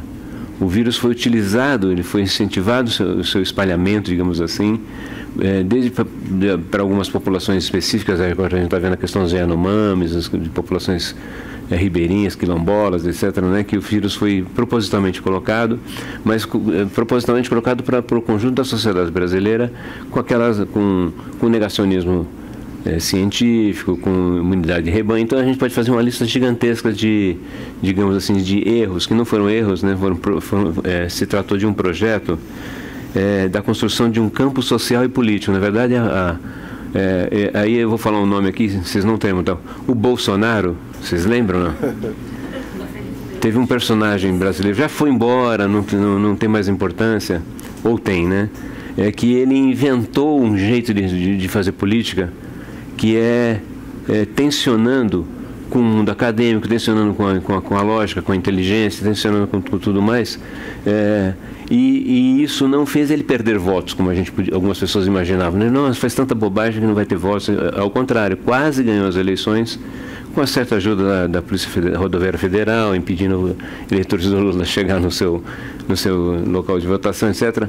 Mas teve uma votação superior à que ele teve em 2018, em 400 mil votos, usando politicamente a pandemia para unificar um campo social e político, né? Para fazer uma cisão na sociedade. E aí eu acho que de certo modo ele foi exitoso nisso, né? Acho que talvez quem melhor lidou com a pandemia e com a sua simbologia, com a criação do medo, com a criação de um estado de incerteza profundo, né? Afinal de contas, era uma gripezinha ou era uma doença mortal? Só atingia velhinhos ou atingia todo mundo? O tempo todo isso passava, e acho que até um dos relatos dos sonhos, um dos relatos dos jovens passava por isso também. O que era isso? A gente não sabia exatamente o que era, e havia essa disputa, enfim. Aí eu sempre penso a memória, e aí comecei a discutir essa questão da memória, como também com o potencial de uma profilaxia social, ou seja, a gente não elabora no silêncio e no esquecimento, né? E aí quando eu falo elaborar, não é só e a questão da memória não é só as dores da memória, né? Mas também a memória do que houve de bom, né? Os laços de solidariedade. Então muitas comunidades que se construíram autoajuda, né, que construíram grupos de ajuda comunitário. Então, também teve uma série de aspectos, digamos, positivos, que é na reação das pessoas. Teve o ato, digamos assim, de profundo compromisso com a saúde de profissionais, né, da linha de frente. Então, jogar, digamos assim, pôr no esquecimento as coisas ruins é também pôr no esquecimento as coisas boas, né, nesse processo, nessa dinâmica, né. Então, o resgate dessas experiências de solidariedade, por exemplo, eu acho muito importante. E a minha preocupação sempre é que desvincular essa dimensão de terrorismo de Estado é, de certo modo, esvaziar o sentido político e o sentido histórico. A gente chama de despolitizar e deshistoricizar esse processo, né? E de alguma forma, invalidar as memórias, né? Elas não terem lugar para se manifestarem, não terem lugar para aparecerem, que é um pouco esse esforço que a gente está fazendo no micro, mas que eu acho que a gente devia buscar projetos para fazer no macro também.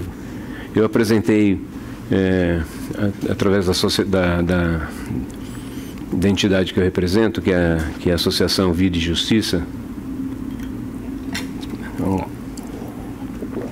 eu apresentei da Associação Vida e Justiça projetos, esqueletos de projetos para o Ministério da Saúde, para o Ministério dos Direitos Humanos, que eu acho que isso devia ser uma política de Estado também. A memória tem esse esforço da sociedade, mas ela precisaria também ser uma política de Estado, sob pena de a gente repetir o erro ou repetir as circunstâncias que levaram o esquecimento da ditadura militar e do atravessamento que foi, né? Sempre lembrando que de alguma forma como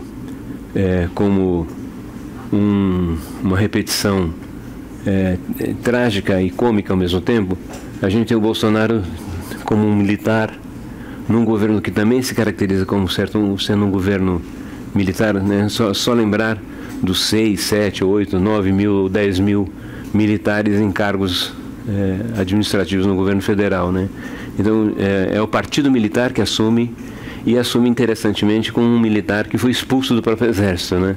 Então tem um pouco essa característica de uma repetição como tragédia e como farsa ao mesmo tempo, né? E eu sempre, quando penso nessa coisa de invalidar as memórias, eu sempre lembro da memória dos soldados das trincheiras na Primeira Guerra Mundial, que o Walter Benjamin vai dizer que são as memórias invalidadas, né? As memórias que não fazem sentido, né?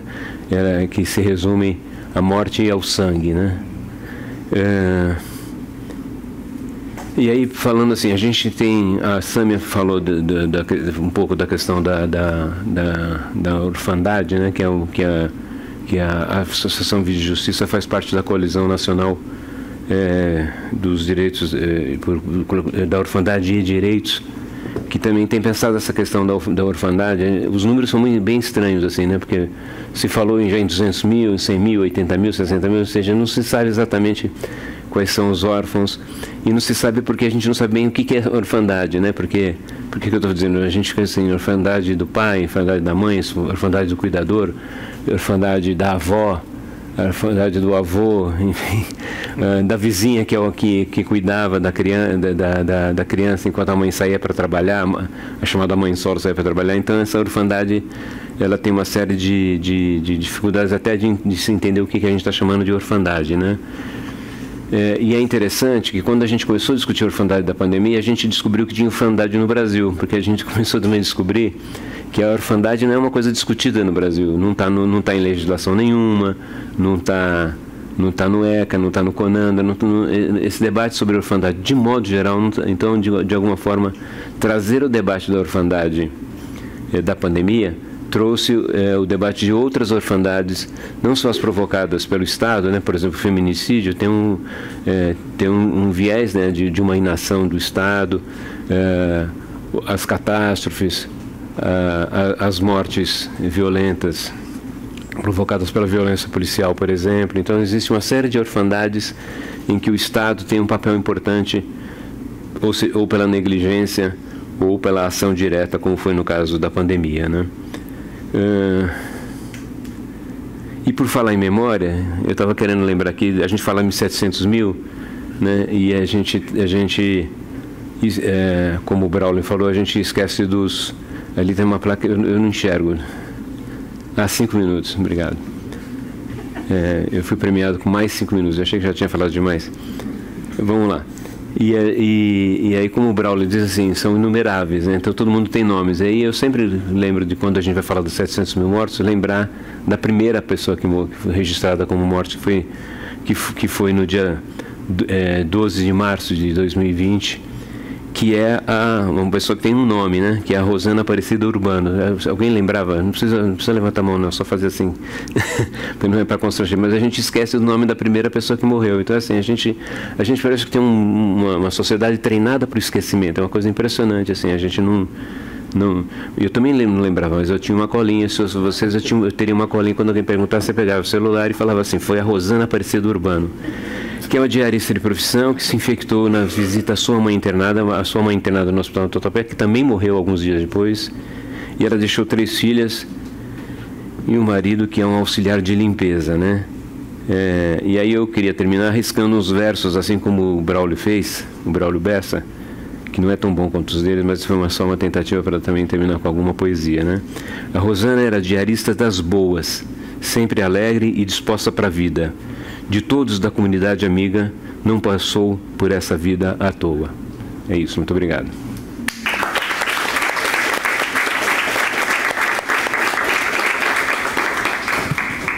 Muito obrigada, Rogério.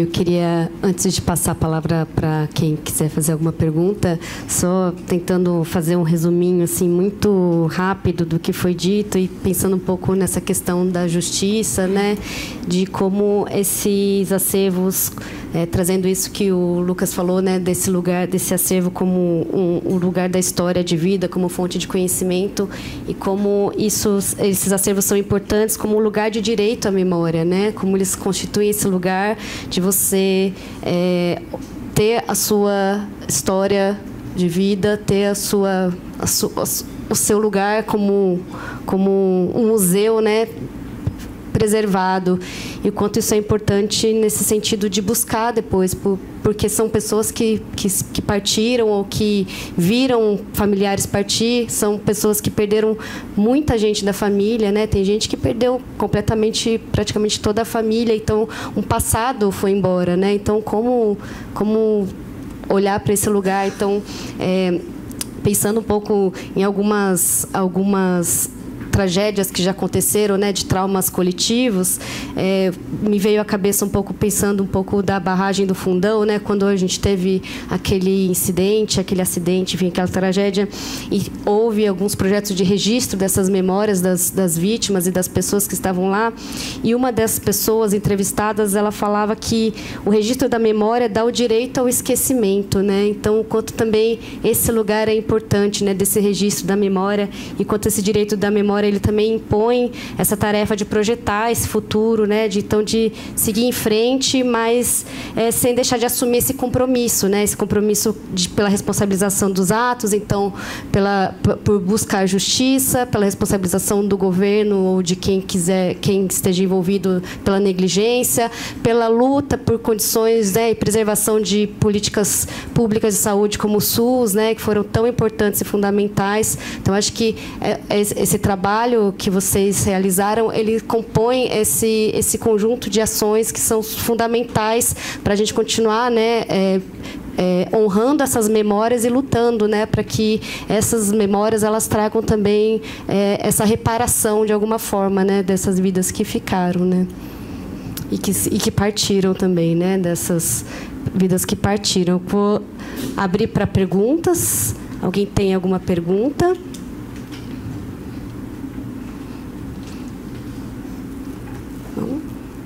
Então, eu acho que eu vou fazer aquela pergunta, Lucas, que é uma pergunta, acho que interessante. Você tem? Uma pergunta, primeiro só uma curiosidade. Só para a gente gravar aqui, para a gente poder... você está ali com... Tem o microfone rodando. Em relação ao vídeo dos sonhos, além da narrativa do sonho, tem uma produção de imagem. Eu queria que você contasse se é uma produção pós, se alguém desenhou a partir dos sonhos. Eu fiquei com essa curiosidade. Acho, Lucas, que dá até para juntar com a pergunta que a gente que ficou de hoje à tarde, que eu acho que é importante colocar aqui, que é desse desafio de trabalhar com esses acervos tão diversos, né? Então, se você puder, Lucas, também fazer essa... Eu vou começar, então. Inclusive, convido o Thiago e a Karen. A gente teve essa rodada da tarde e surgiu essa questão. Na verdade, surgiu não porque fui eu que fiz a questão, mas não deu tempo de responder. Então, eu acho que é uma pergunta disparadora para a gente começar a conversar, que é sobre o desafio de lidar com narrativas tão diferentes na hora da gente construir um arquivo conjunto, uma coleção conjunta. Com relação ao vídeo, Zilda, a gente convidou, né, vencedores da Mostra Audiovisual, e a Camila, ela trabalha com essa linguagem das artes plásticas, né? Então, a gente achou, inclusive, que cabia muito bem com os relatos oníricos, essa brincadeira da plasticidade e da construção em cima do relato dos sonhos. Eu vejo essa multiplicidade de narrativas, Emily, mais como uma oportunidade do que como um desafio, né, para a gente rever processos. Então, na mesa da tarde, estávamos falando Felipe Rocha, do nosso acervo, junto com o Odilon e a Denise, sobre as dificuldades que foi, por exemplo, integrar um acervo de 1.200 sonhos, né, relatos anônimos, a um acervo de história de vida. Então, se você vê isso pelo lado da impossibilidade, do obstáculo, você simplesmente não faz. Mas quando você percebe que por trás disso existe também uma intencionalidade que é muito importante, agregar estes acervos, criar novos caminhos, abrir para novos públicos, você dá um jeito, né? A gente às vezes não tem dinheiro, mas tem muita vontade, às vezes tem um pouquinho de dinheiro, então como é que a gente faz? E eu acho que este projeto, o Memórias da Pandemia, ele vem muito, uma culminância, como eu disse, não é de uma única iniciativa. A parceria do Memorial das Vítimas do Coronavírus, da Rede de Apoio Covid-19 com o Museu da Pessoa, não começa nesse projeto. Começou anos atrás com a formação de voluntários que atendiam as vítimas enlutadas. Começou com a formação de voluntários que buscavam formas de catalogar esses registros que estavam chegando via Facebook. Naquele momento, a gente não tinha R$1 no bolso, então vamos fazer porque é importante fazer. Se a gente quer construir essa história, a gente tem que registrar. Depois surgiu a oportunidade de fazerem outras iniciativas, depois surgiu a oportunidade de criar algo por meio dessa emenda parlamentar. Então, a gente vai transformando aquilo que é obstáculo, aquilo que, de certa forma, poderia não acontecer, em oportunidades de fazer acontecer. Eu acho que esse papel ativo que eu disse da iniciativa é que deve ser valorizado. Óbvio que é um desafio, né? Então, como em termos museológicos, catalográficos, você compara uma história de vida com um relato onírico, com um documento produzido pelo Estado, mas isso, de certa forma, é o nosso papel enquanto pesquisadores, enfim, do tema, dar um jeito de fazer. Mas o importante é que isso seja feito. E, desculpa, só complementando, né, uma questão que o Rogério trouxe que eu acho muito importante. A gente se acostuma ao anonimato, a gente se acostuma a uma homogeneidade de coisas que não devem ser acostumáveis, né? Então, lembro durante a pandemia que a gente abria a página dos principais notícias, né, no UOL, e você tinha ali a cotação do dólar, a tabela do Brasileirão e o número de mortos do dia.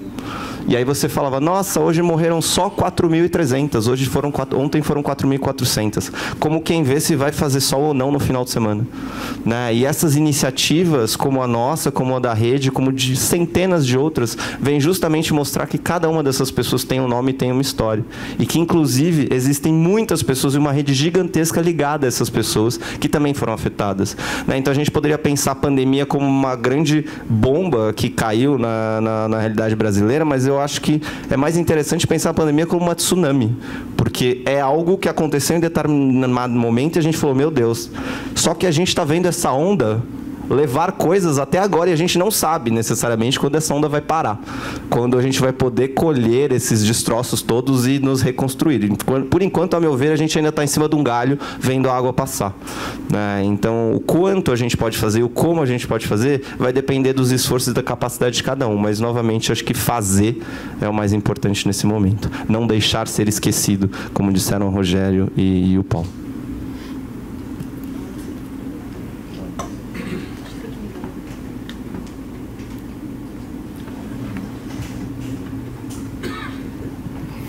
Não, eu só queria fazer um comentário. Obviamente, existem milhares de iniciativas no Brasil em relação a essa coleta, né, de formulação e de produção de memória.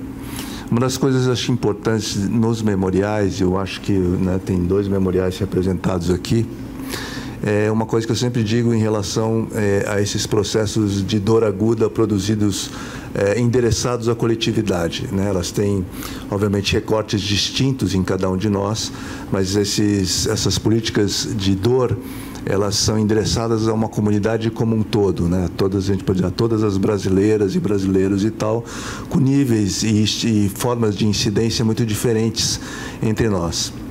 Mas existe algum traço, quer dizer, que é fundamental no trabalho dos memoriais, né, nos quais se incluem esses 2 que foram, de alguma maneira, apresentados ligeiramente, que é o traço de alguma coisa que se faz no formato da delicadeza.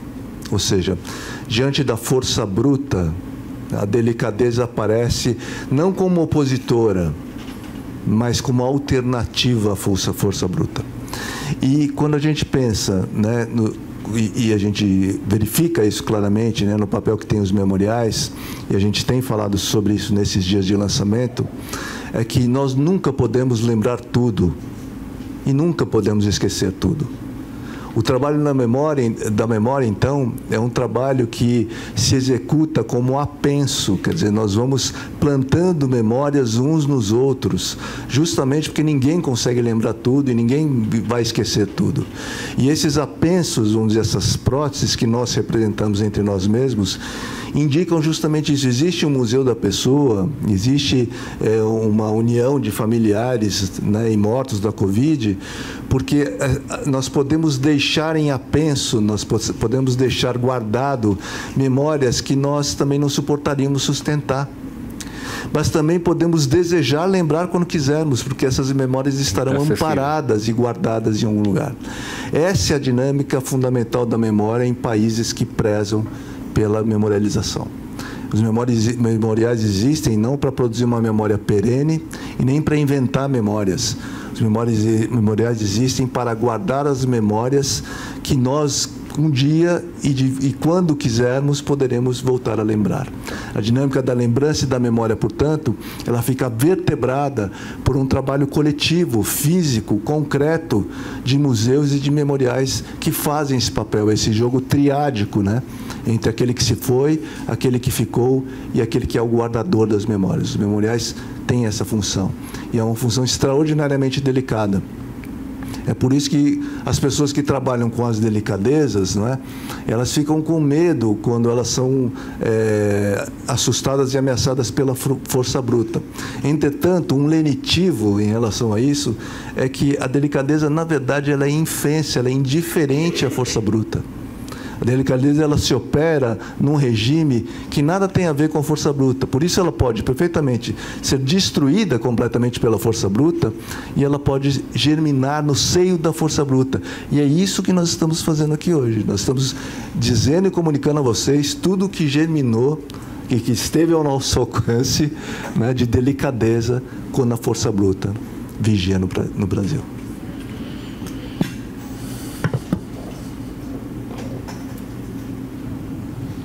Bom, por favor, rapidinho.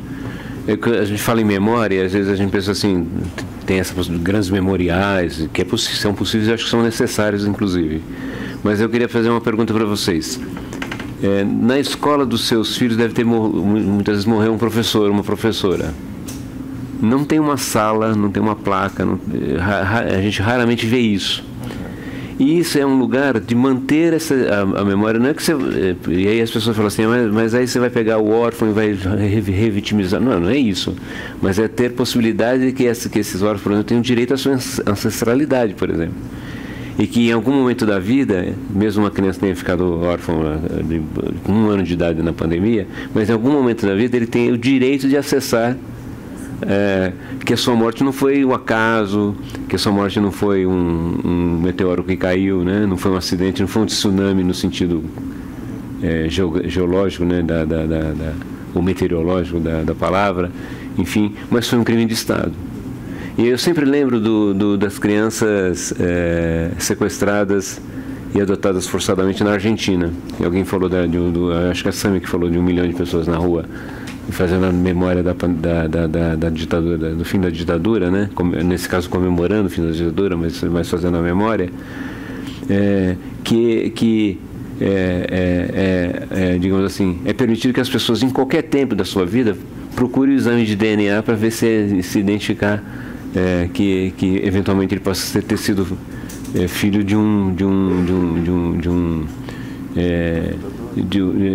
e não do torturador, mas que foi adotado pelo torturador, né? Para identificar os seus pais legítimos que foi um desaparecido, que foi um morto, que foi uma pessoa que lutou contra a ditadura, né? Que esse foi o processo lá. Então, disponibilizar essas possibilidades de memória. Os hospitais, eu já perguntei para onde eu convivo com gente da saúde, né? Então eu pergunto sempre assim, no hospital vocês fizeram, porque quando você vai no hospital tem a placa lá, o presidente Médici inaugurou esse hospital, né?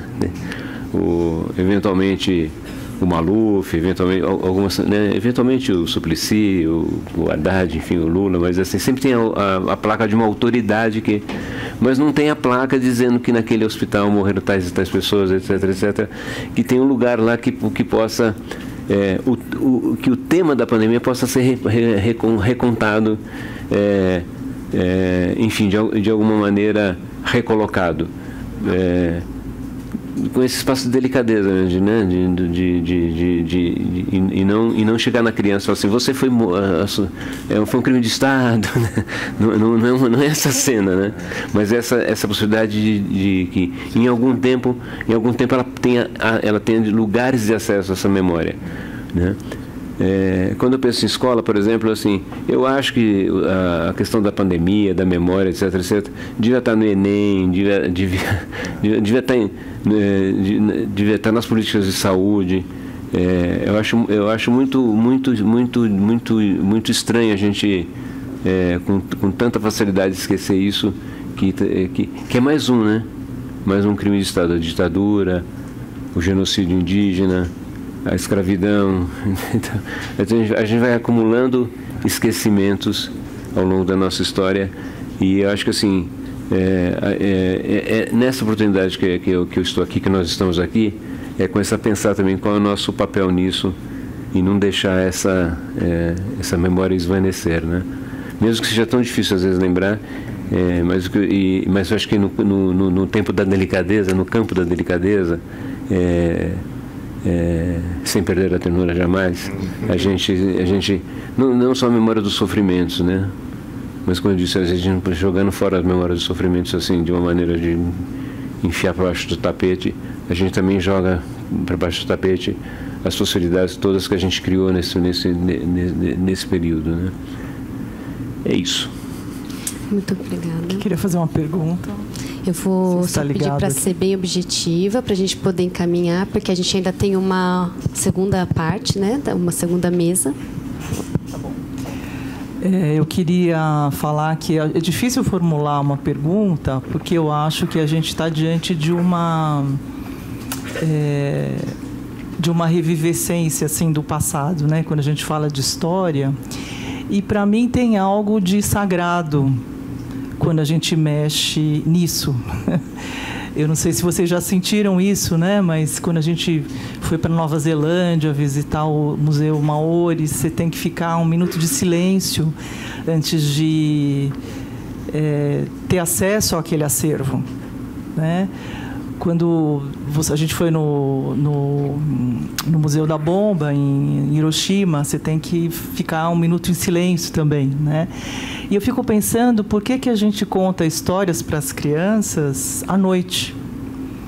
Porque eu acho que, diante do medo, essas histórias, essas narrativas, né, elas podem dar essa experiência do sagrado. São quando os fantasmas aparecem, né? E acho que é por isso que tem tanto filme de fantasmas ou zumbis que nos encantam, né?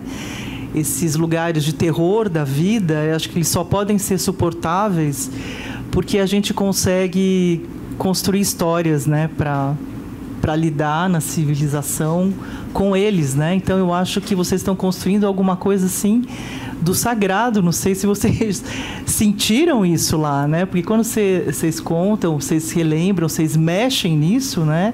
Eu acho que vocês estão mexendo num baú, assim, de coisas muito sagradas da história da humanidade, né?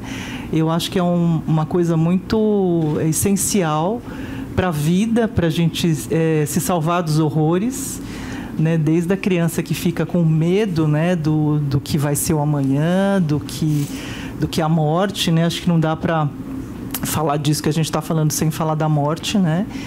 Mas, ao mesmo tempo, o quanto isso nos protege desses fantasmas, né? do horror, dos horrores. Então, eu acho que é um exercício muito saudável poder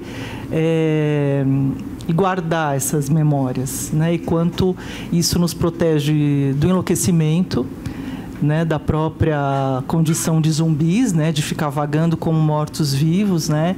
Então, queria parabenizar, queria trazer essa ideia assim como se fosse um templo, né? Acho que o museu é como se fosse um templo do sagrado ali. Fico pensando se vocês não sentiam assim algum frio na espinha, né? De tantas e tantas vidas, né? Que estão ali representadas, né? E nesse lugar que eu acho que ele tem essa dimensão também, né? Que nos protege também desse futuro, né?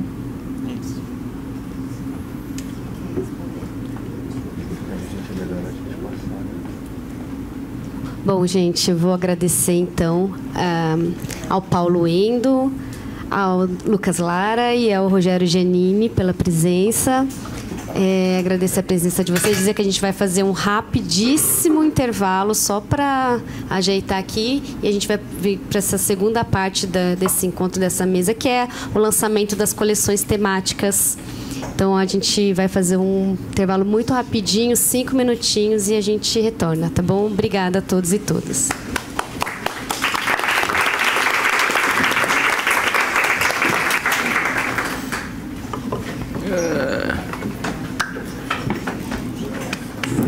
Deixa o seu telefone aqui, cara. Olha o que você está fazendo aqui. Pode ser só o número ou tem que ser o telefone, né, Colaborar com o crescimento de organizações como Google, Facebook, Claro, Fundação Roberto Marinho, Museu da Língua Portuguesa, SESC e Toyota. É especialista em UX, assim, o X e o I, com foco em pessoas com deficiência, e desde 2017 faz parte do movimento Web para Todos.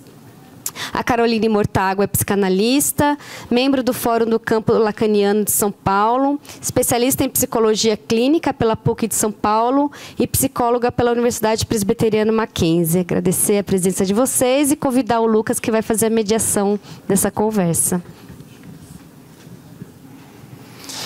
Bom, eu já vou passar a bola para o Odilon, né? A ideia deste momento é a cereja do bolo da nossa noite e do nosso evento. Então, o momento em que a gente corta a fita do material e das coleções que a gente criou, né? Então, é um prazer a gente poder fazer isso aqui nesse espaço e com vocês presentes. E também, pensando um pouco na reflexão que eu trouxe na fala, não poderia ser um momento em que a gente também apresenta como essa ferramenta pode servir para cada um aqui. Então, a gente apresenta as coleções e vamos falar sobre elas, mas é muito interessante que vocês pensem nessas ferramentas como algo que pode ser utilizado por qualquer indivíduo, grupo, enfim, comunidade, para a criação dos seus próprios projetos. Então, sem mais spoilers, Odilon, obrigado. Você vai navegando lá, então? Gente, boa noite. Levanta a mão quem já contou uma história de vida no Museu da Pessoa. Menos de 50%, acho que, das pessoas que estão aqui. Mas agora levanta a mão quem já contou alguma coisa numa rede social. Qualquer uma. Orkut. MySpace, só as alternativas. Facebook, Instagram. Gente, eu estou no museu há 2 anos, com o desafio da gente construir uma plataforma que condensasse ferramentas para a gente facilitar tudo o que foi dito até hoje. Então, isso que vocês estão vendo hoje aqui, o lançamento de coleções, é a última etapa de uma série de lançamentos que acontece há muito tempo. Então, essa plataforma do museu, você pode acessar acervo, você pode contar histórias e hoje, por fim, você pode organizar coleções. Mas aí a gente para pensar assim, mas por que eu não faria isso numa rede social? Pensa no fluxo e na efemeridade das redes sociais. É difícil achar uma coisa. Você está lá no scrolling, você vê alguma coisa ali na sua linha do tempo e no minuto seguinte você já não viu mais. Nós estamos falando aqui sobre preservação. Então, por que a gente vai... Por que criar algo que muitas pessoas falam, mas já existem as redes sociais? Para que vocês tenham um ambiente seguro, feito com as melhores práticas de preservação, que você consiga facilmente encontrar esse conteúdo e, hoje, por fim, fazer o bom uso dessa premissa do museu, que é a colaboração. Então, o que são... E aí, Lucas, se você quiser ir navegando rapidinho aí no acervo, no Conte Sua História e, por fim, em coleções. Então, clica em Criar Nova História. Tudo parte da coleta de história de vida. A história de vida, nós criamos duas formas, dois caminhos. Um é o contar livremente, que é uma experiência profunda, que você não vai fazer rapidamente, que você vai poder rechear a sua história, contar quantas histórias quiser, mas você vai poder rechear essa experiência com bastante coisa. Seja contando uma história sobre você ou sobre outra pessoa, você tem várias etapas para você rechear a sua história de vida. E aí, se você já quiser voltar, Lucas... Nós, para quem não sabe, nós tivemos uma exposição no Sesc Bom Retiro, que foi de dezembro até o início desse mês. E nessa exposição, chamada Qual é o Seu Legado?, nós criamos uma cabine totalmente integrada com o digital, onde as pessoas que estavam na exposição podiam responder nessa cabine a pergunta, mas qual que é o seu legado? E essa experiência nos trouxe um monte de aprendizados, de uma alternativa mais rápida, de uma alternativa guiada, para que os usuários sintam-se confortáveis, sem ter que pensar muito do tipo, mas será que eu tenho alguma coisa para contar? Então, foi daí que veio essa segunda alternativa. Então, em vez da gente perder as nossas memórias nas redes sociais, a gente conta com todos que estão aqui para ser agentes de levar essa mensagem de falar, vocês têm um lugar para guardar e preservar suas memórias de um jeito amigável e que vai ficar aqui por muito tempo. Coleções, se a gente parar para pensar, né, no conceito do museu, agora é minha vez de ser curador. Mas talvez o grande público, a massa, ele não se ligue muito, né, mas para que interessa para mim ser um curador? Mas imagina que você pode organizar conteúdos de imagens ou de histórias, como se fosse uma playlist, e que você vai poder compartilhar com outras pessoas o porquê que você reuniu esse conteúdo. Então é por isso que existe essa ferramenta de coleções. Mas beleza, nós temos aqui essa última etapa desse lançamento e tal, mas é o que eu tenho falado muito com todo mundo. O trabalho ele começa agora para valer.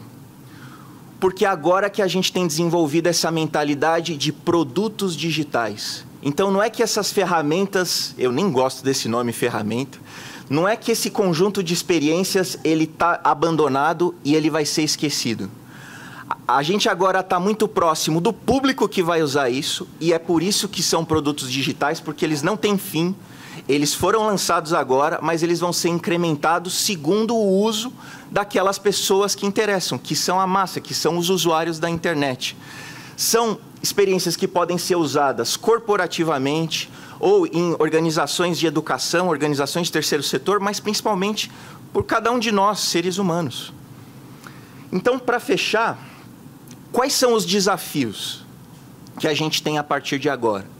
Os desafios que a gente tem agora é concorrer com hábitos das pessoas que estão muito acostumadas a usar as redes sociais.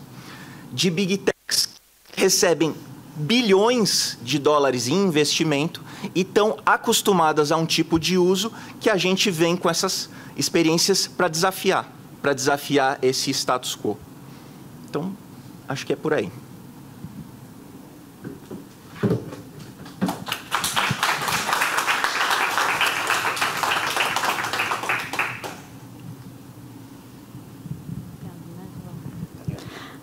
Boa noite a todos. É uma alegria estar aqui, né? à tarde também, né, participando, lançando o nosso inventário, né, de sonhos ao público. Essa sempre foi a nossa intuição, né, com esse projeto. Vou contar um pouquinho da história rapidamente, né, assim, da história não, dos nossos encontros, né, assim, porque quando a gente começou esse inventário foi um segundo inventário, né, de coleta de sonhos, e nossos encontros era muito bom fazer os encontros, né, eu, Paulo, Denise, Joana, Luciano, Edson, Joana já falei, né? E o André Costa. Nós nos encontrávamos uma vez ou 2 vezes no mês, no começo. E o começo da pandemia, né, foi muito difícil. Né? Eu vi a Karen falando, né? Assim, por que a gente ainda está falando, né, da pandemia? Se ela já passou ou não, né? Assim, acho que esse momento, né, de falar, porque se deve falar ainda, né? Assim, a gente me lembra de pensar, né? Assim, o 2020 era o ano que não acabou, né? 2020 foi o ano que não acabou e 2020 foi um ano muito duro, né? Para nós aqui acho que um ano de pandemia que foi lidar com esse inesperado, com essa surpresa, com não saber. E as nossas reuniões tinham esse lugar, né, de também poder falar disso, ler o sonho juntos, né, ver o nosso inventário crescendo, né, a cada semana. Isso foi muito importante para mim, pessoalmente, né, dividir isso com todos eles. E hoje estar aqui dividindo com vocês também é uma imensa alegria. E também penso, né, que, assim, o nosso inventário estar hoje catalogado como coleção aqui, né, pelo Museu da Pessoa e também pelo Museu das Memórias Impossíveis, da APOA, tem um trabalho imenso, né, de inscrever esses relatos tão íntimos, né, e tão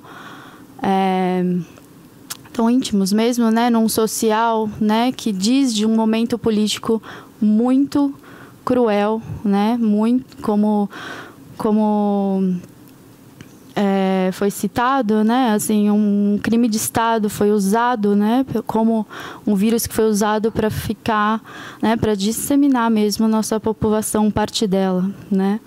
Então, ver hoje público isso, poder pensar, né, o que são esses relatos, o que são a coragem de uma pessoa de endereçar esses sonhos, né, a um inventário. E hoje, a público, eles sabiam que iam serem colocados a público. Isso é muito instigante, né? Então, a gente pensou por muito tempo, né, assim, o que me tocou, né? Acho que eu vou falar um pouquinho da minha pesquisa, que eu acho que foi o que foi me tocando, né, nas nossas reuniões e nos relatos, foi ver como a morte aparecia de uma forma muito presente, né, assim, os relatos, os cemitérios, né, assim, e corpos aparecendo, corpos que não se acabam, né, e ao mesmo tempo foi me tocando muito, não sei se vocês se lembram, né, a cada semana ou dias, Bolsonaro falava uma frase que ficava repercutindo a cada jornal que você abria, né, assim, no rádio. E aí são falas muito impactantes, né, e que me impactavam muito. E a minha tentativa, né, não, né, eu já estou fazendo esse trabalho, mas ele é muito extenso, porque ele falou muitas atrocidades, né? Assim, eu tenho aqui, né? Eu trouxe para vocês 4 falas, 4 dias que ele fala, né? E eu tento relacionar essas falas dele, logo depois, fazer uma linha do tempo dos sonhos que aparecem, o que ele estava falando, sobre o que ele estava falando.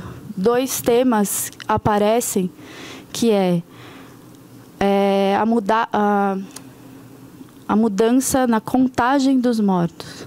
Não sei se vocês se lembram, em maio de 2020, começa uma sistemática de mudar a forma de contar, né? Aquilo que, acho que foi o Lucas falou, né? A gente abria o UOL, dólar, né? Bolsa, números de mortes. Essa forma de ser contada, os mortos, foi mudando como estratégia de esconder o número de mortos, né? Então, quando o Bolsonaro fala, ele tinha falas sobre isso, né? E não só a fala, mas a modo de contar. Me lembro que o ministro, né? Os ministros iam caindo, né? Chegou aquele momento que os ministros iam caindo. E era um passando essa mudança, né? Se falava um passando essa mudança, e isso me impactou muito, porque a gente sabe que isso é uma estratégia de guerra e uma estratégia militar de apagamento de mortos, né? Como a nossa ditadura fez também. E eu comecei obsessivamente a ir atrás de todos os textos que falavam disso naquela época. E eu comecei a fazer uma linha do tempo, né? Tenho um sonho que eu queria contar para vocês, que é um relato bem, né, impactante dessa forma. Ela fala assim, é uma mulher, ela relata o sonho. Minha mãe estava viva de novo. Eu, muito confusa, angustiada e brava, porque deram a entender que era culpa dela ser mal contada. Por esses dias, o governo mudou a forma de contar infectados e mortos. No sonho, saí para a rua procurando, eu acredito que ela queria dizer procurando, mas está escrito profundo, uma amiga para contar, mas ela estava super ocupada. Esse é um dos sonhos, né, da minha que eu tirei, né, do nosso inventário. Uma outra estratégia que foi usada muito nas falas dele é a da banalização da morte, né? Todos vamos morrer um dia. Temos que enfrentar a pandemia de frente, como homens. Todo mundo vai morrer, né? Ele falava isso a cada 2 dias. Uma primeira vez que ele fala isso é 27 de março. Ele fala, alguns vão morrer, lamento, mas essa é a vida. 2 dias depois, o vírus está aí, vamos ter que enfrentá-los como homem, vamos enfrentar o vírus com a realidade, é a vida, todos nós vamos morrer um dia. Junho, a gente lamenta todos os mortos, mas é o destino de todo mundo, morrer. Então, são inúmeras falas dele, né? O que eu estou fazendo nós temos uma data, esses sonhos, né? No nosso inventário. Então, é fazer uma cronologia dessas datas e pensar essas falas, né, como também disparadores desses sonhos de horror, né? Muitos são de horror, muitos também tentam achar um caminho para esse horror, que é o trabalho do sonho também, né? Eu queria contar um pouquinho disso para vocês, que eu acho também que a pandemia foi, sim, um crime de Estado, que o Bolsonaro usou, né, para deixar sua marca.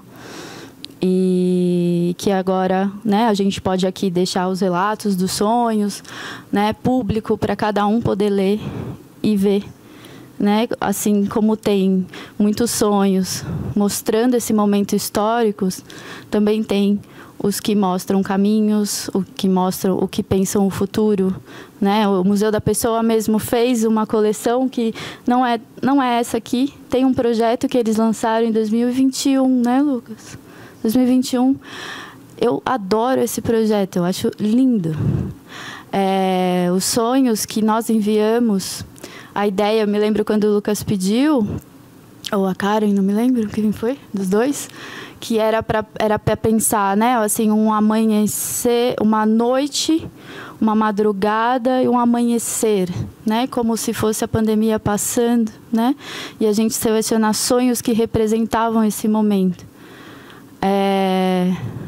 Eu gosto muito dos sonhos que estão aqui, né? Escolhi eles a dedo.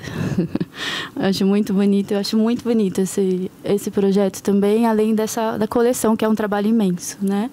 Também convido vocês a verem esse Diários da Pandemia. E é isso, muito obrigada por vocês estarem aqui hoje, né? Às 45 minutos depois do horário, para ouvir a gente falar ainda mais um pouquinho sobre essa coleção ótima e o trabalho imenso do Museu da Pessoa, né, em fazer esse nosso acervo estar hoje público. Obrigada.